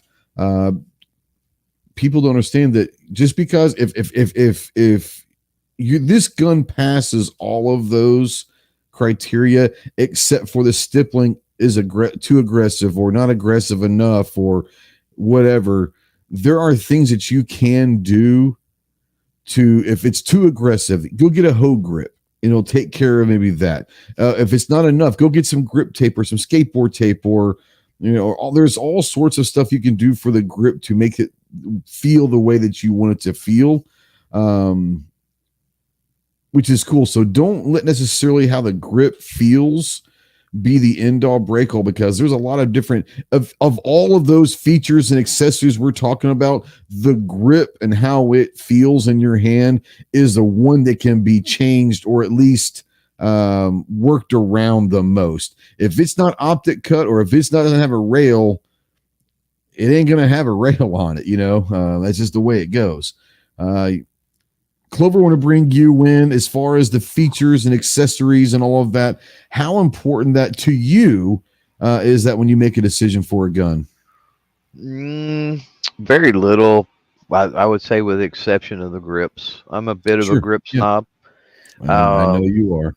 Yeah, I like a lot of texture. Right, I like a grippy. I like a grippy grip. It helps with recoil management. It helps with presentation. It helps with trigger pull. It helps with smooth draw. It just when it sticks to your hand, it just works better for me. The rest of the stuff, though, honestly, I don't even care. I'm of the mind that odds are, as far as sights and optics go, at the distance that I'm probably going to be needing those are irrelevant things anyway. When reason why he says that, folks out there, if you're new or whatever, chances are, after working with that firearm for a while, and we're not saying that you should do this, it's just naturally it's going to happen. If you're at 7 feet or 7 yards, that 21 feet or whatever they say is the defensive shoot. If you've got experience and you've worked with that handgun, not saying that you should, but you should be able to point and shoot, which that means is you should be able to point without. I think you probably should. I'm never going to tell anyone that they should range, do something with how they shoot. Closed range, silhouette target. I'm not saying I don't. I'm not saying I don't agree with you. I'm just never going to put that out there and say you should do this.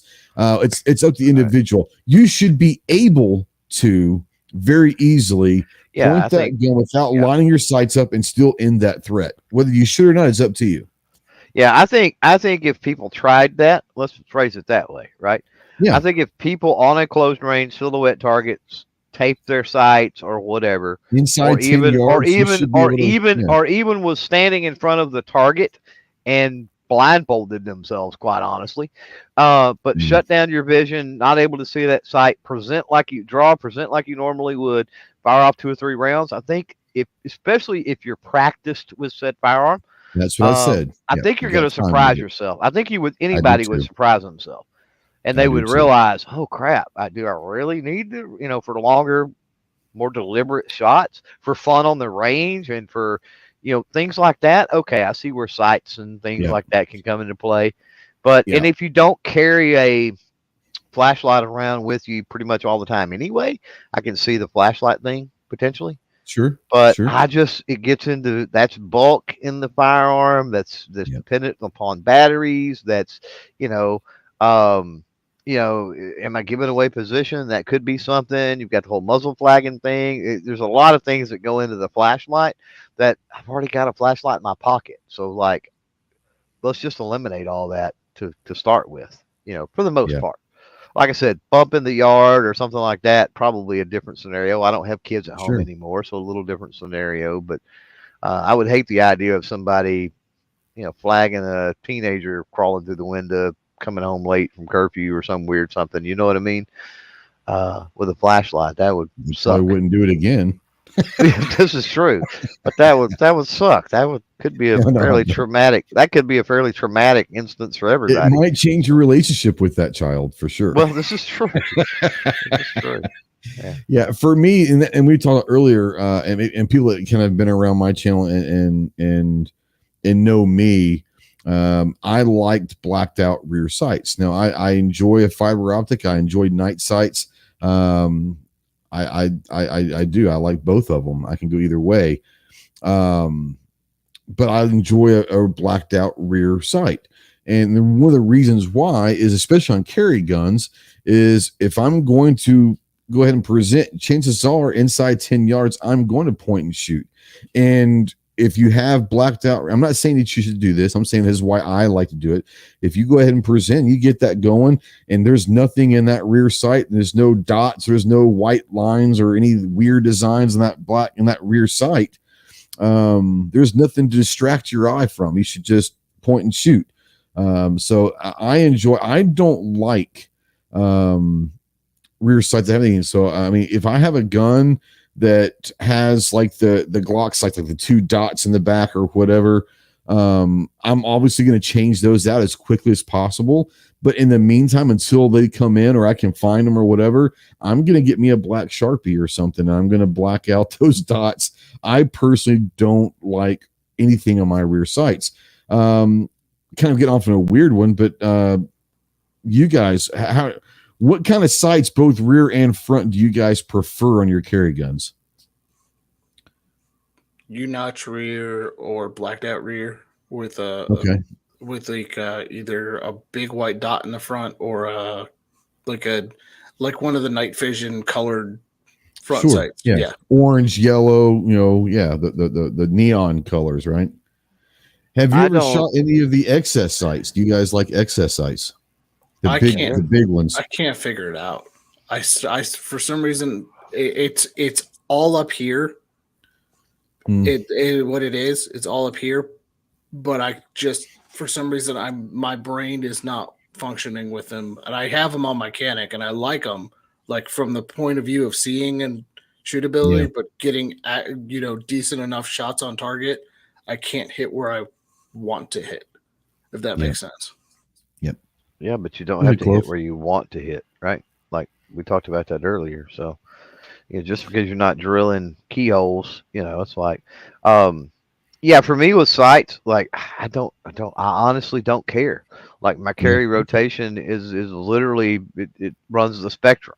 Now that being said, I tend to gravitate for whatever reason. I pick it up easier, whatever, with cup and ball style, like John was talking about, Glock sights, essentially. Yeah, sure. Yeah, absolutely. But at the end of the day, I don't care.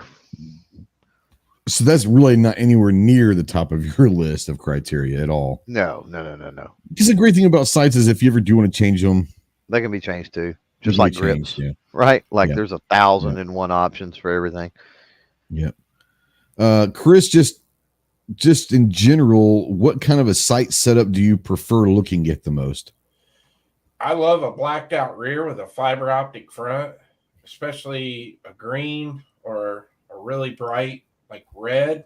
But yeah, I like red too. I don't trust fiber optic front sights for carry. I've broke so many of them and I've had to replace so many of them. So if I were to carry with iron sights, I'd probably go with more of like a night sight type front sight. Mm-hmm. Absolutely. Yeah. I prefer fiber optic. But for carry guns, night sights are probably the way to go. Well, chances are if you're using fiber optic, they're not, how do I put this? They're gonna break. Oh yeah, they're gonna break. They're gonna fall out. Something's gonna happen to that fiber optic front. It's usually why they come with extras when you. That's exactly right. I mean? Yes, that is exactly right. Like don't forget, old school trick. I mean, I know there's lots of cool, bougie, high tech things out there, There's been luminescent paint around for many, many, many This years. is true. And you just This grab a is luminescent paint marker off of Amazon or wherever and swipe. And, if you don't like it, take some paint thinner or something to it. Take some it off and acetone change the colors. change the color or do whatever. I mean, that's the thing. Every time you clean it, paint the front sight back. I've got several that, especially 1911s and things that have a blacked out front sight. And I don't like it. And I'll paint them white. And then seriously, every time you clean, just swipe the paint marker across it. You got a nice, clean, bright white front sight again. Yep. G23 says he prefers TFX sites. TFX sites are pretty cool because they're going to give you a little bit of best of both worlds. They're going to give you that fiber optic, but the circle around that fiber optic is going to be a night sight. So you have the best of both worlds.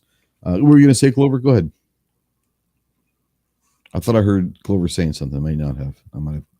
I just assumed that Clover was going to say something. Oh, I was just True Glow. True Glow's got some pretty solid stuff. There's a lot of, if you would have asked them 5 years ago, there was maybe 2 or 3 companies, period, that were making night sights. Now there's all sorts of stuff.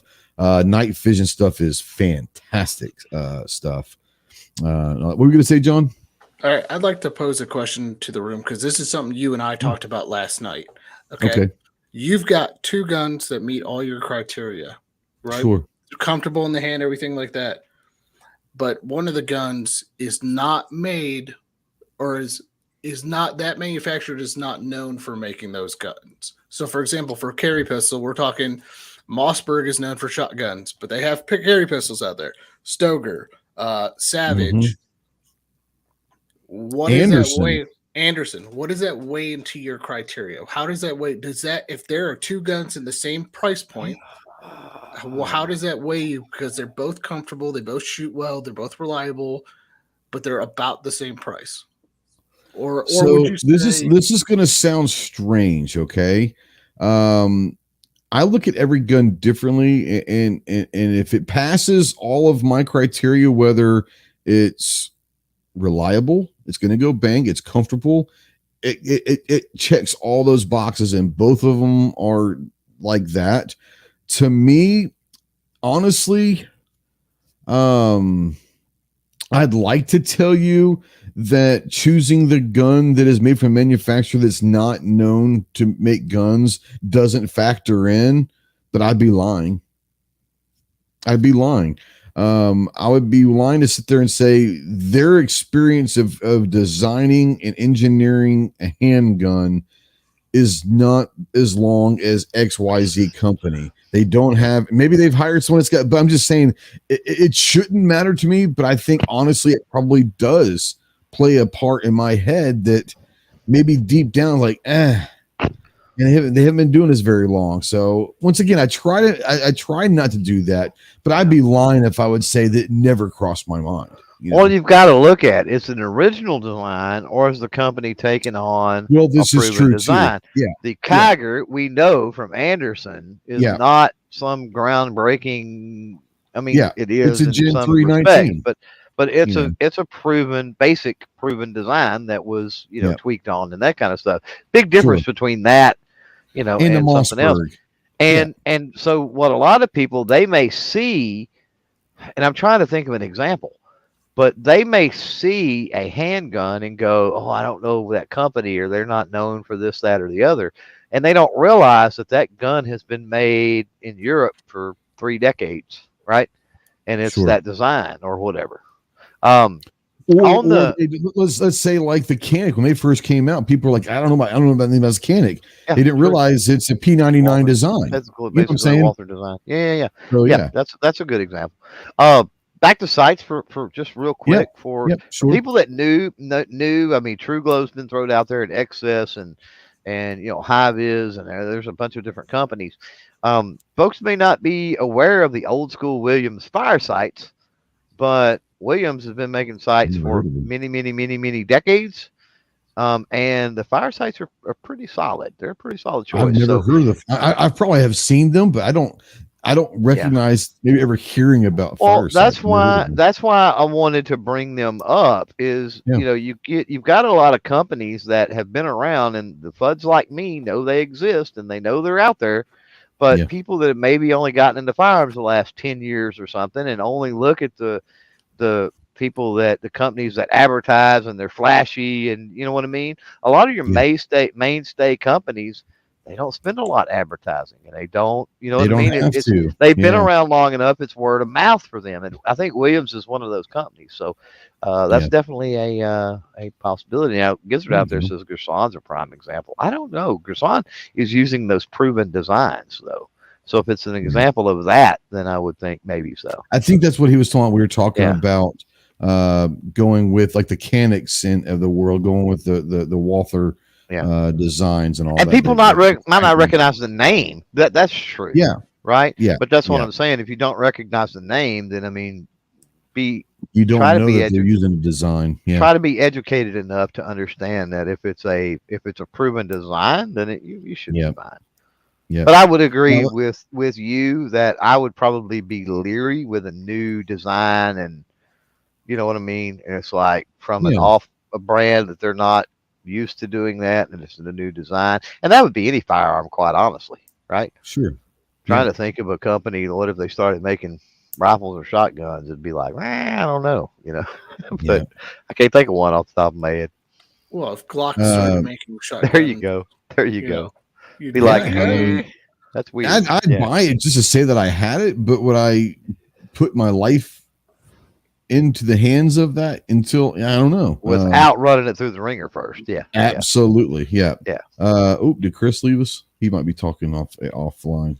Well, let me bring him in here in a second. And, there he is. Chris, I want to bring you in and answer John's question.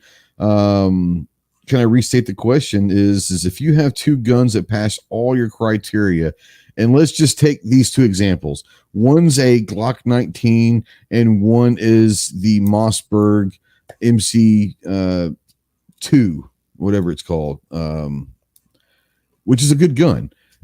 Does the history of that company or lack thereof play a role in your deciding factor in which gun you're going to choose of two?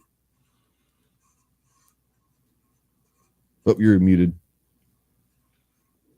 No, not if I've thoroughly tested it. It wouldn't be a matter of that. So how are you going to test it? I mean, without getting your hands on it. I mean, let's just say. You're talking about if you're not like if you're gonna buy one of these two guns, they both pass all of it. One of them's a Glock, and one of them is some random company that you've never heard of. But they both pass all your tests, and they're pretty equal in your observations of them. You might, part of the process is shooting it and all of that a little bit, but without running it through the ringer. If you just got these two guns, I'm going to buy one of them.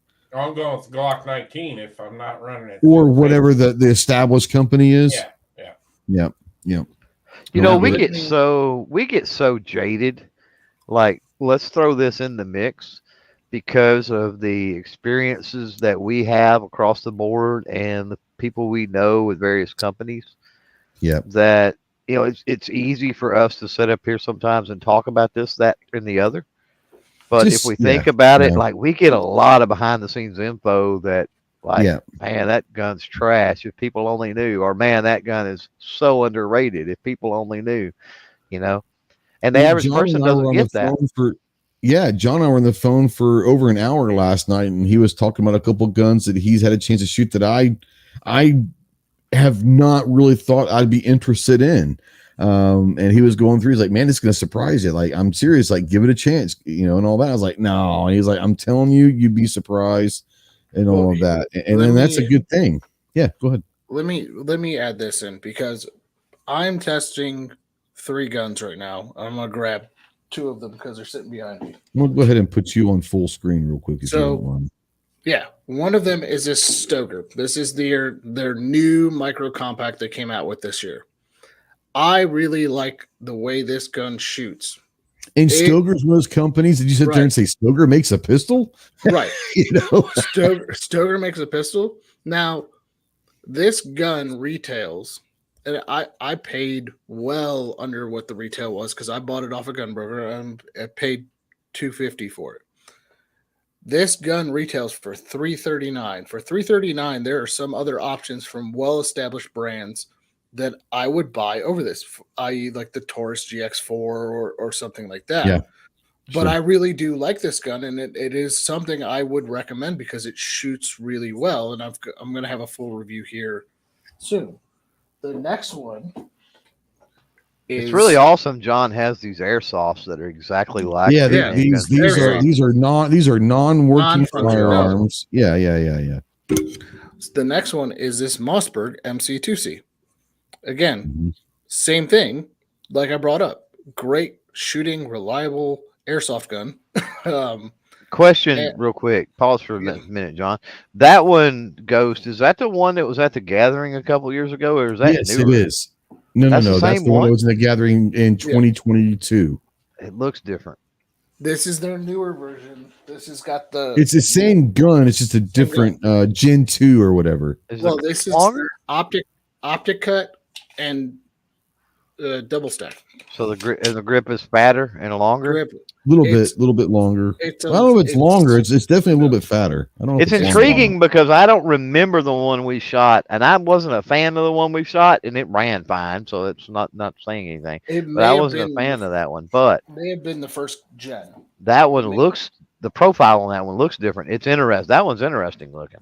Yeah. So that's another one where I really like the gun. It doesn't have wow factor. It's designed properly. It has everything in the right places. It does what it's supposed to do, and that'll be in our review. But that being said, like, if I were to go, that gun retails with the optics cut for $449. I mean, there are options, and that's why I'm asking. That's tough. That's tough. $449, man. That's tough. Like, if I have the Stoker, right? $349, maybe. You know, right, and that's where I wanted to get at. Where are their guns? If they meet all your criteria, and Steve is right, it's an excellent gun. If it meets all your criteria, you have one of the big five. Or six, or whoever out there, one of the major brands, and the guys who are not known for doing that. Is it come down to price at that point? Would you go, well, for this price? Yeah, I'll put it to you this way. If prices are the same, I'm going probably with the bigger brand. If the lesser known brand is considerably cheaper, but it still passes all of the other criteria, I'll probably take a chance on that. And I think we're beating this horse to death. And here's the reason I say that. I look at both of those handguns, and all things are not going to be equal for me with those two handguns. I can tell you that right now up front. Well, those two specifically. So those two, using those two examples, I can see the scenario playing out that we're talking about. But like, that's what we got to acknowledge too. Like, how often is that going to be the case that everything is equal and that's the only determining factor? Like, odds are vastly overwhelming that something's going to be decided before it ever gets to that point, most likely. Now, this is a gun that John brought up earlier, and this is a gun that, and John can tell you, we talked for an hour or two last night, and I told him straight up, I have had zero want to get my hands on one, and he's telling me that I need to. It's a Springfield Echelon. Not that I don't like Springfield. I enjoy Springfield. I think the XD9 is a great gun. I have the Ronin 10mm. I love it. Springfield is not in my shit house. I mean, I don't mind Springfield. So it has nothing to do with politics or their quality of make. For some reason, the Echelon, for me, I'm not a full-size gun kind of guy typically, but the Echelon didn't really ever excite me. Now, listening to John, he's kind of excited about this last night. So, whatever. That said, one of the things that the Echelon did didn't reinvent the wheel on firearms, but what Springfield did was listen to the customers. We're looking for this, we're looking for this, we're looking for this, and we're looking for this, and they did it. So, which I think is pretty cool that they're, it's optic cut with a rail with aggressive grip texture and a good, trigger, all of this stuff that they're saying, look, we want all of this. And they said, okay, we're going to do this and not price it over $1,000 or $1,200 or $1,500 or whatever that would be. How important, John, I'm going to bring you in, John, because you're the one that was going to bring this in. Like, if a company is willing to listen to the customers and build a gun that is basically what the customers want, is that something that you get excited about, or do you really care what the reasoning why they designed the gun? Well, and I get excited about that, and we'll talk. And the Echelons are the newest example of that. They put the undercut on the trigger guard. They put the little cut with the texturing pad. You've got your gas pedal. You've got multiple optics without plates that you can put. It's 30 optics without buying plates. Yeah. There's the VP9 style wings. But the reason why I get excited about this is that we're seeing more companies do this. And I'll give credit where credit's due. And Canik was the first one to do it with the Rival. They set out to build a purpose-driven race gun that was under $1,000. And that gun is a purpose-built race gun under $1,000 with everything on it. Yeah. And I want to see more, instead of coming out with the same generation change, innovation generation change guns. I want to see more companies listening to their customer base and going, okay, well, our customers have been asking, or hey, they've been modifying our guns to fit this criteria.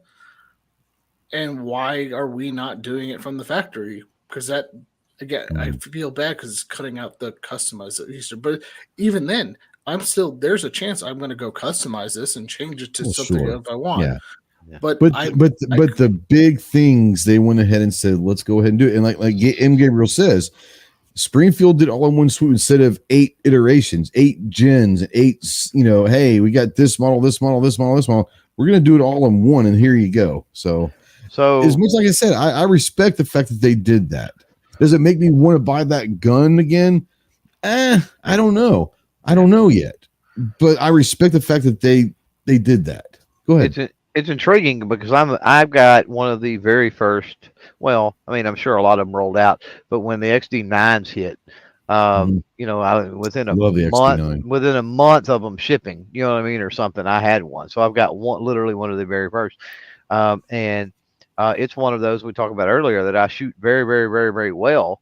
Even though I don't carry. I mean, I'm not. It feels great in my hand. I'm not really feel good. I'm not really. It's not a carry gun. I enjoy the heck out of shooting it. It's ran phenomenally. I got 2 questions though for John. Talking about the new one, the Echelon. Is it made overseas? Yes, it's Croatia. Okay. Croatia. Yep. Okay.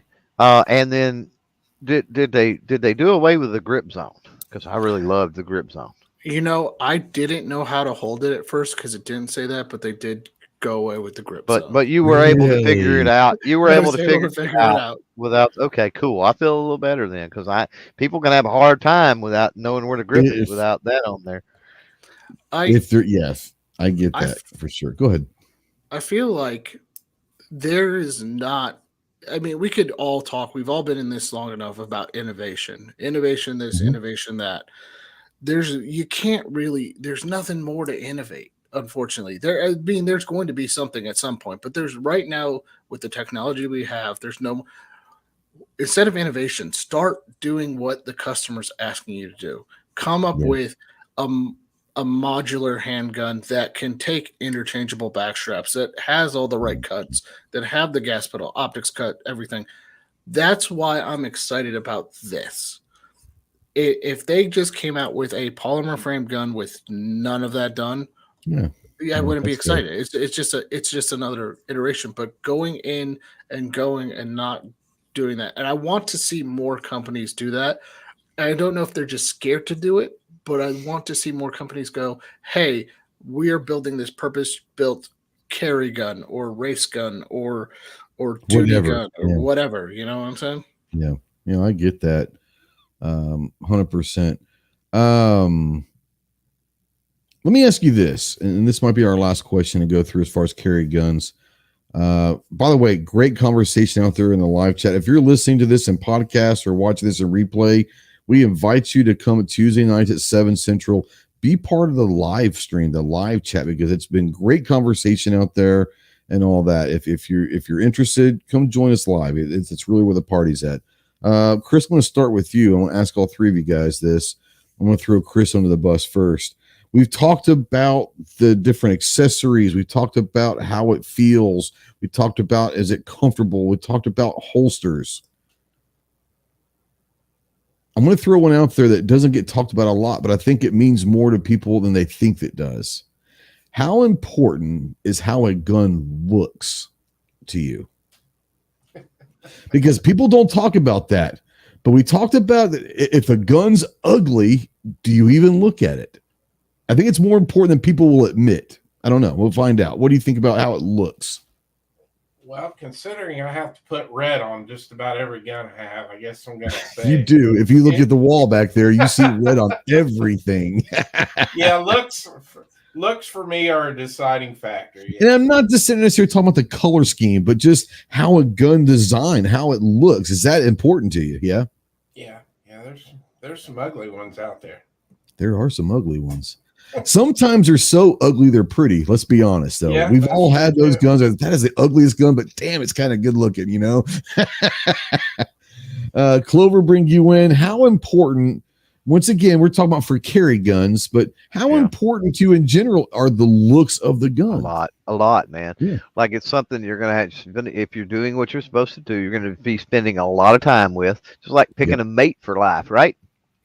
This is true. You know, I mean, you're gonna look at that sort of thing. It's got to look good. I mean, you're gonna be looking at it, every other day, hopefully, or every week when you're out on the range, drilling, and when you're cleaning, and when you're doing this and doing that. And when I've said, one of the first things I do is start grip work. I'm not gonna lie. I'm going through colors and. What color do I like best? And this, that, and the other has nothing to do with the grip texture. They all have the same grip texture, but like Chris was saying with the red, like which color looks best, right? Yeah. So you're absolutely right. It goes a long way because, and it even goes a long way. Let's take this. I'm gonna Bogart John here a little bit, keep him from talking just for a second. But what else is new, right? Yeah, let's take this to another level, and let's talk about like new people to firearms or new people getting into carry. If a firearm looks good to them, that will maybe intrigue them enough. Like, oh man, that's beautiful. It's Tiffany blue or it's whatever, and right. And that if that is a catalyst because it looks good and it appeals to their eye for them to get interested in firearms and start carrying and taking their personal security seriously, then that's a good thing. So it's a good thing that is, I guess is what I'm saying, that we look at the aesthetic and that has weight. I'm looking at my wall right now and I keep my eyes keep going to this one gun. It's probably a top 10 handgun as far as favorites, but it's hands down the prettiest handgun I own, and that's the Springfield Ronin 10mm 1911. It's the prettiest. It's beautiful. Like that's what I got excited about. I had no desire in Clover. You remember this? I had never owned a 1911 before that gun. I shot them, but I never owned one. I have very little interest in 1911s right? Or 10mm for that. It was my first into both worlds. But I saw this gun and I said, that is a beautiful gun. I want one. Without knowing anything else about it, I said, I want one because it's beautiful. And the reason why I brought that up is we've talked about a lot of stuff tonight. And everyone in the chat has brought up a lot of great things, but no one has talked looks. And I truly do believe, because I know for me, I don't bring it up, but I have literally bought guns because they are pretty, not knowing if they are good or not, just because they're pretty looking guns. Well, that Ronin, so I knew that it had to be more to me than I thought, you know. And that Ronin has opened up 2 whole new worlds for you, right? Like I now own several 10 millimeters. I own several 1911s now. That one gun, you're right. That one gun, and I saw it online in a picture. I said, "Oh my God, that's beautiful." Now if we can just find you that Night Guard revolver. Man, I almost pulled.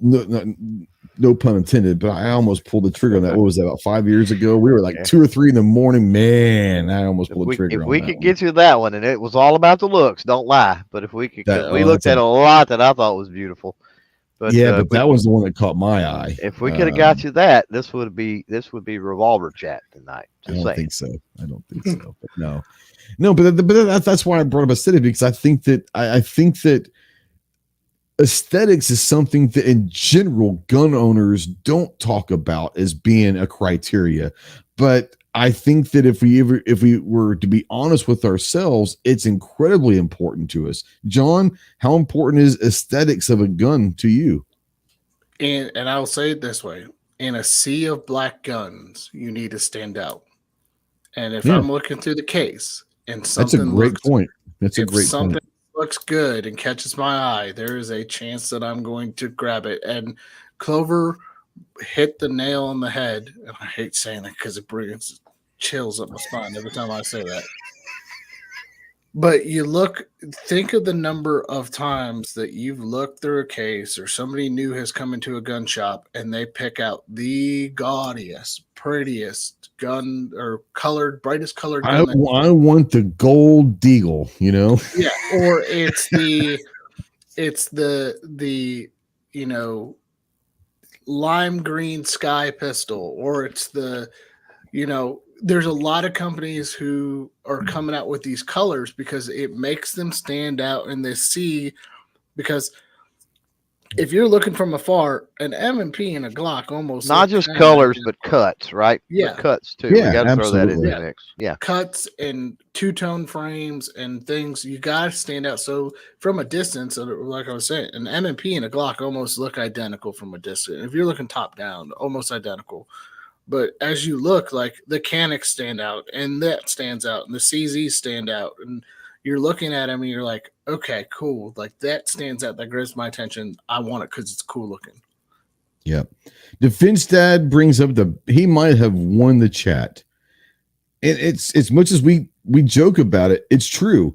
He said if looks didn't matter, then more people would carry a high point. Let's just be real. That's true. Because a high point is a very reliable gun that's very inexpensive. But if looks and feel didn't matter, then you're right. You'd see that might be one of the best selling guns in the world. But it's not. They do very well with it, but it's not that gun.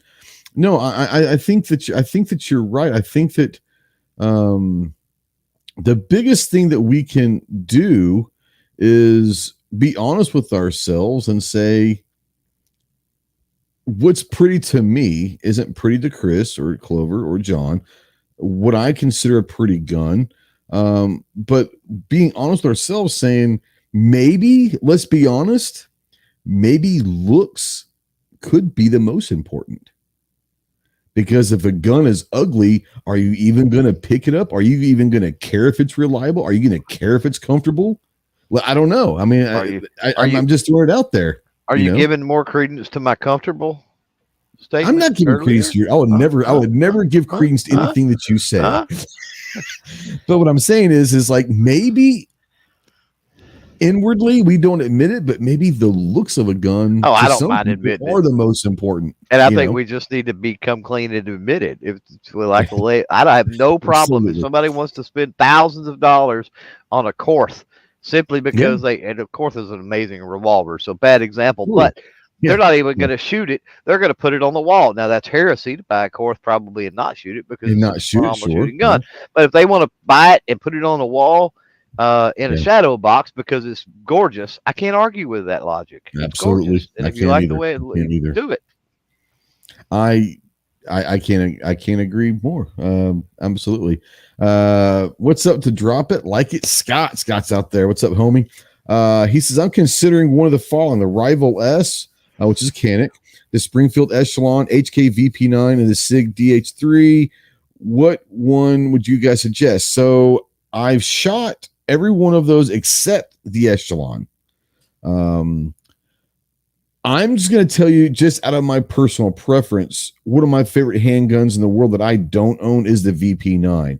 So I'm going to be biased and say the VP9. But talking about comfortability, how it looks like to me, I love the way it looks. The VP9 is the most comfortable gun. It's the best feeling gun for my hand that I have ever held. Hands down, the VP9. I go the VP9, but I'm not going it off of anything that anyone else would probably consider great criteria. I'm a fan of the VP9, have for a long time, and it feels great in my hand. So maybe comfortability is more important. Damn it, Clover, you're screwing me on this. Chris, Clover, John, of those, any ones that you would recommend, or which one you would be interested in buying? What did I do?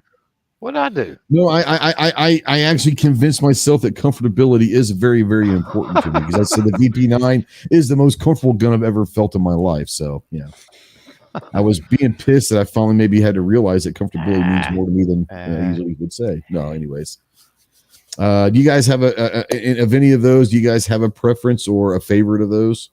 I commented back on that and told him that I hadn't shot. The only one I had shot was the Rival S, but I have shot the VP9. I just don't. So of those two, you shot the Rival S and the VP. Okay, that's fair. But I would say the Rivals trigger is hands down a superior trigger to the VP9. There is no getting around that. Yeah, and then if you get the steel frame one in your hand, it's like game changer too over their polymer frame gun. So yeah, I love the Rival S. VP9's not a bad gun though. So of the two, gun. The Rival S and the VP9, you're picking the Rival? Oh yeah. Okay. Clover, I know you've got experience with the VP9. Do you have experience with any of those other ones? You shot the Rival, I'm pretty sure. You shot the Rival. I have, yeah. The Rival is automatically out for me. Unfortunately, okay. I don't even put it in the same category. Okay. The Echelon I haven't shot. See, VP9 I have. What was the other ones? The SIG. And the SIG, the DH3, right? Yeah. Man, I've not known. Okay, I've never shot the DH3. I'm a big fan of the SIG X5s, though. I'm not a big SIG fan, but I do like the X5s.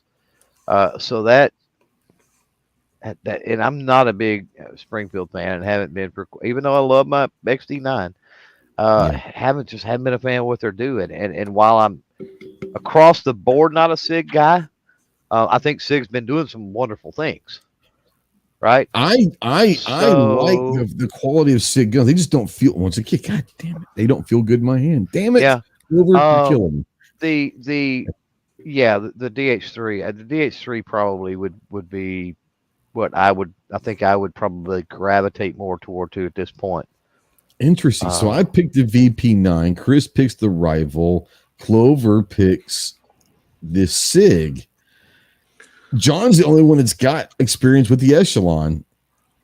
If you pick Echelon, we have completely screwed him because we've all picked one of them. Right. we would have been no help whatsoever.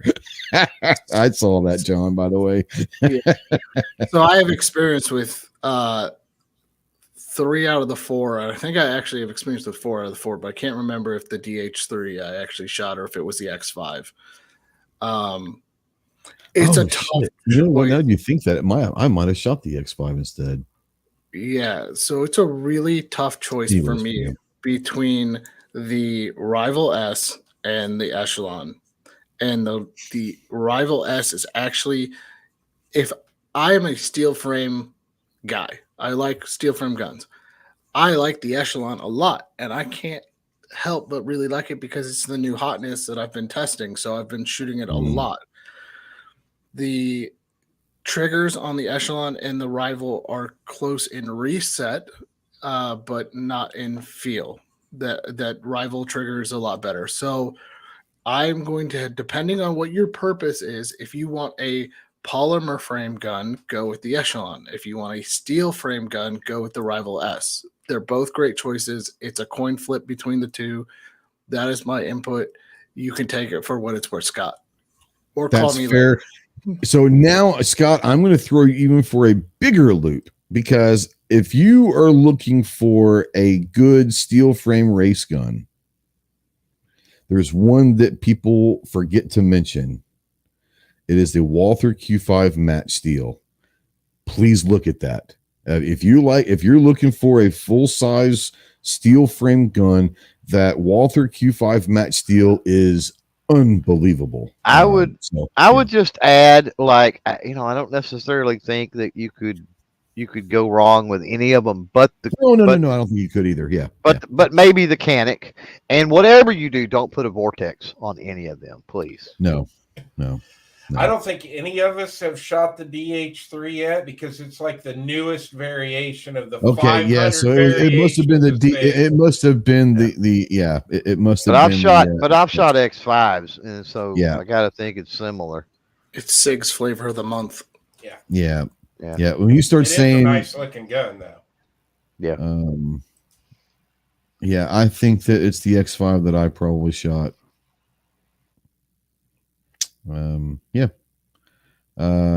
Is the Q5 match $2,200? I don't know what it is, honestly. Q5 match steel. They were running about 15 there at one time. Yeah, all they the were. crazy. Yeah, you're probably right. Let me go over here. I'm just going to go to Cabela's just because it's the first one that pops up. And $1,879. So yeah, yep. $1,900, $2,000 with tax and all that. Yeah, I mean it is what it is. Pay for or pay for what you get. Right. No, that's right. That's right. Real quick, my favorite weirdo out there, mandatory carry, $5 super chat. Thank you, brothers. So keep fighting. I guess I'm catching the rerun. It's been a good chat, so this is one you definitely want to go and probably catch in a rerun. And I get that, guys. People out there saying, never give my money. Abigail says, I'll never give my money to Springfield. Hey, I get that. I don't want to get into that argument because I have a specific philosophy that you're not giving your money to Springfield. You're giving your money to your local gun shop. That's just me personally. That said, I am never going to tell anyone that they shouldn't believe in what they believe. If you want to boycott a company, then boycott a company. If you want to do whatever you want, that's your own personal decision. I'm never going to, this is just me. When it comes to deciding, I might take my personal opinions on that company into effect. If I'm giving an opinion on a firearm to someone out there, I'm taking all the political stuff out of it and talking strictly on that firearm. That person has to make up their decision on what they feel about the company. But when I talk about reviews and all that, I don't take any of the outside stuff. It's just about the gun that I'm reviewing. I'm not reviewing the company, their political stances, what they've done. That's me personally. A lot of people do that. Cool. I'm all for it. I want to review a gun. I'm going to let you decide on what you think of their political stances and what they've done as a company. That's it's what it is. 2 hours and 17 minutes. Holy cow. Great conversation. Chris, John, Clover, thank you so much. Thank you out there to the live chat, man. It was a great live chat. Great questions. Marcus, you were a hero today, man. You brought the heat tonight. Chris, I want to bring you in first and talk a little bit about what's coming up on the channel. You got a little sneak peek on it coming up today. Popped up on my feed. But you got a lot of stuff you're working on. What can we expect to see on your channel and coming up here pretty soon? We just released the 500 round review on the Gideon Optics Mediator today. I did that video with Spectre Solutions. We had a lot of fun making that one. I got a lot of new content videos coming up. Not going to be doing the Wednesday night live chats anymore for indefinitely. But I will be here hanging out with you on Tuesday nights whenever you invite me. So, man, you get an invite every week. You don't have to come every week, but I love having you on, man. That's what I got coming up, man. Thank you so much for the invite. Had a great time tonight. It was a fun show. It was good. It was a good conversation. Yeah. Guys, if you're not familiar with Christmas 74, go check them out, and doing some great work. I've said this before. I've known Chris just about a year now. It's coming up on a year that we probably met and start talking. First time I met him in person was last November, but we had known each other maybe for a couple months prior to that. Really glad to know him. Really glad to call Chris as a friend. He's a good human being. Doing some great work. He has an excellent work ethic. Yeah, I mean, I have no problem trying to hype Chris up. So if you're out there and you're looking for a great channel that you may not have heard of yet, and you're on my channel, please go check out Christmas 740. You will not be disappointed. Ginger, bring you in. First of all, for those of you guys, remember you said you might not have heard, John is now with the GOA doing some media with them. Congratulations, my friend. I'm really proud of you. Really happy for you. I think it's going to be a great fit for you. We are going to start doing like a 2 minutes for 2A or something, like a GOA spotlight every week. So once again, if you're out there and you have questions of different stuff that GOA may be, first of all, go to gunowners.org, but bring those questions to the chat and maybe we can get John to answer some of those and find out some information for you. But what you got going on at GOA right now? Well, we've got our something new coming. I fly out to South Carolina next week to start filming for that. So I'm really excited. Once I have the launch date and everything for that coming up, I'll let everybody know. It's going to be cool. We've got some really cool companies that are going to be on board for this, and it's going to be really good conversation.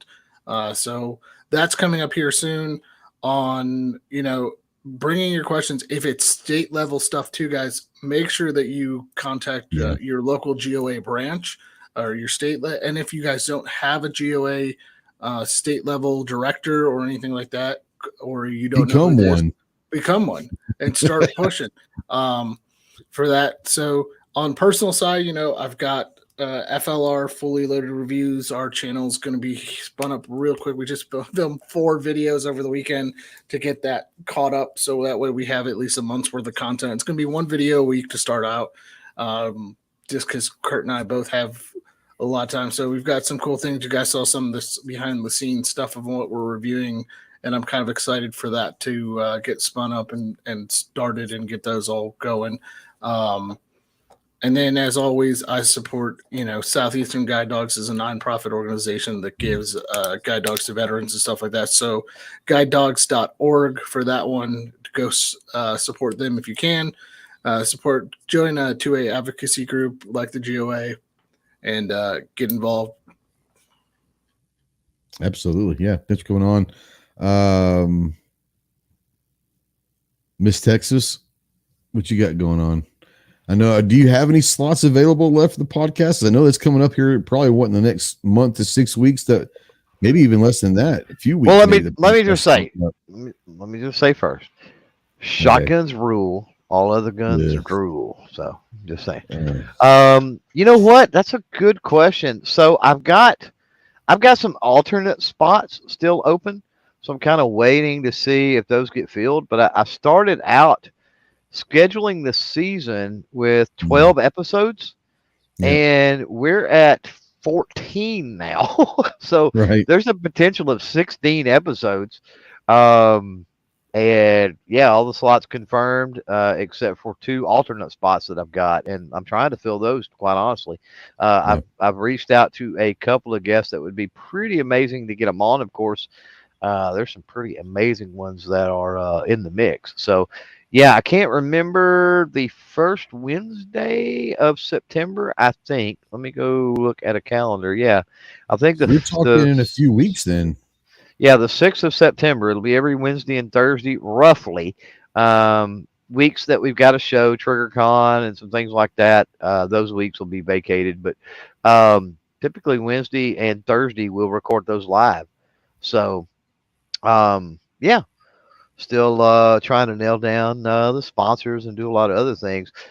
Biggest thing going on, unfortunately, is getting the produced content back up and going with the laptop situation and everything else that's went on. And I had a pretty major setback because one of the last things was needing to redo the cooling system on this laptop. I don't want to put it through all of the literal hell that goes through, right, with content production without revamping, rebuilding, whatever you want to call it, the cooling system. And the thermal paste and thermal pads, there's only one brand I trust. And I ordered this stuff from them and waited, and it's been like 10 days and it hadn't got here. And so I actually got somebody on the phone this morning, and they're like, "Yeah, we think the Postal Service lost your package, so we'll send you out some more." So now I'm waiting. Again.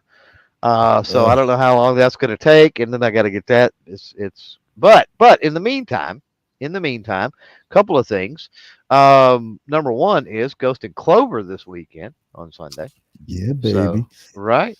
So you can definitely come hang out. Central, 9 Eastern. Yeah. You can definitely come hang out with that. I did a live the other night over on the Clover Tech Cards channel, which was a lot of fun. Yes, you did. About time. Had some fun with that, and I'm going to try to weave that in here and there. And then if you follow on Instagram, Facebook, or Full 30, made a post today. If you're interested in a Firearms Radio Network patch, go check out any of those 3 platforms and check out the latest post, and it'll tell you what you need to do to potentially win you one of those. But I'm going to announce it here. I haven't even made it public, I don't think. Yes, I did. I put it out this morning. But I will announce it closer to time. But come Monday, this next Monday, what is that, the 28th? 21st? This coming 21st. Monday is going to be the 21st, yeah. We are going to play, and I've been trying to call you, and you've been so busy, and we'll talk about it in the after chat, but I need to ask you some stuff. I tried calling you back earlier today, but you didn't answer either, so we were playing phone tag. We are going to play Wheel of Infringement Jeopardy. So we're going to have a game show night. And if you've never been around for our game show night with Wheel of Infringement Jeopardy, it is awesome. And so you'll have a shot to win some of those Firearm Network, the new Firearms Radio Network patches. We'll play that game this coming Monday night. So it is scheduled on the channel. Set your notifications. You don't want to miss it. Also, jump down in the description, visit Firearms Radio Network, visit Patriot Patch Company. And I think Patriot Patch Company, the little thing they're doing with all these patch giveaways is 10% off your order with code FRN. That's Frank, Robert, Nancy, I guess, whatever. And also the rules. You want to know the rules to the game. That's the flood phonetic alphabet. Yeah, there you go. But the rules for Wheel of Infringement Jeopardy are also in the description if you're not familiar with how we play that. So, I had a lot of stuff to talk about considering I'm not doing any content, but there it is. Yeah, for someone that's not doing anything, you're talking along. Right. Damn. No, I think fun. We definitely need to make Clover Tech cards at least mandatory that he does 2 a month. I enjoy it. Now I'm a big card guy. I grew up collecting baseball cards and football cards, mostly baseball cards. I enjoy the card stuff. But what I love about it more than anything is this is going to sound weird. For an hour or 2 hours, however long some of these, usually an hour and a half. I don't go too long, but yeah. No, but I'm saying that sometimes they've gone to, but for a reason. But I mean, for that hour to 2 hours, for me, it brings back nostalgia. It brings back. I used to love collecting baseball cards, and so for me, it's kind of fun. It brings back really good, positive memories in my life. Yeah, and it's kind of fun just breaking open packs, Yeah, a lot of folks, they grow older and they grow out of sports, right? I was that way. And so we predominantly rip vintage stuff on that channel. But for those that are the same way, maybe you haven't followed sports in 10, 15 years, but you did as a kid back in the 70s or 80s or 90s. perfect because the stuff we're ripping are the players that you grew up with. So it is a lot of fun, and I do enjoy it. So man, I forgot about that guy. I hated that guy or whatever, you know. So we'll have to take that into consideration, Chris, for sure. Yeah. And I like the what do you think about the double camera angle? I liked it. Now it was funny because my wife loves watching that show. So her and I actually sat on the couch the other night and watched it. I didn't even comment in the side chat. We just sat there and watched it. And I was saying, I think I did a couple comments earlier and say, "Hey, what's up?" And then the rest of the time, I was just watching. You know, she absolutely loves that show when he does it.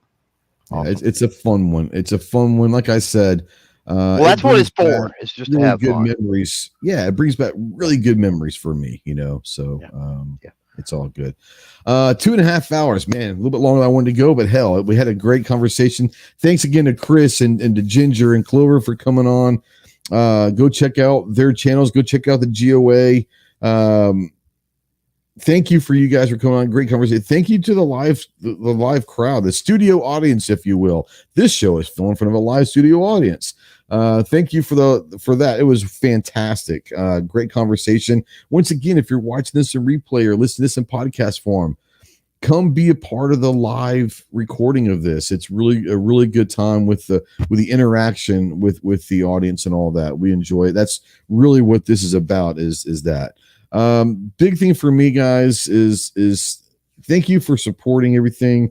You guys know that summertime is nuts for me, and we're getting ready to start in the next couple of weeks. You're going to start being able to see me relax just a little bit. So thank you for understanding that summertime, you're not going to see me a whole lot, but I appreciate you guys. Get out to the range, be more proficient with your firearms, keep up to date with all the 2A legislation going on locally, statewide, federally. Make sure that no one's infringing upon your rights. Make sure that you enjoy your freedoms of being an American. One of those is to keep and bear arms. More importantly, spend some time with your family. Tell your kiddos you love them, and just be a good human being. We'll see you next week. Semper Fi.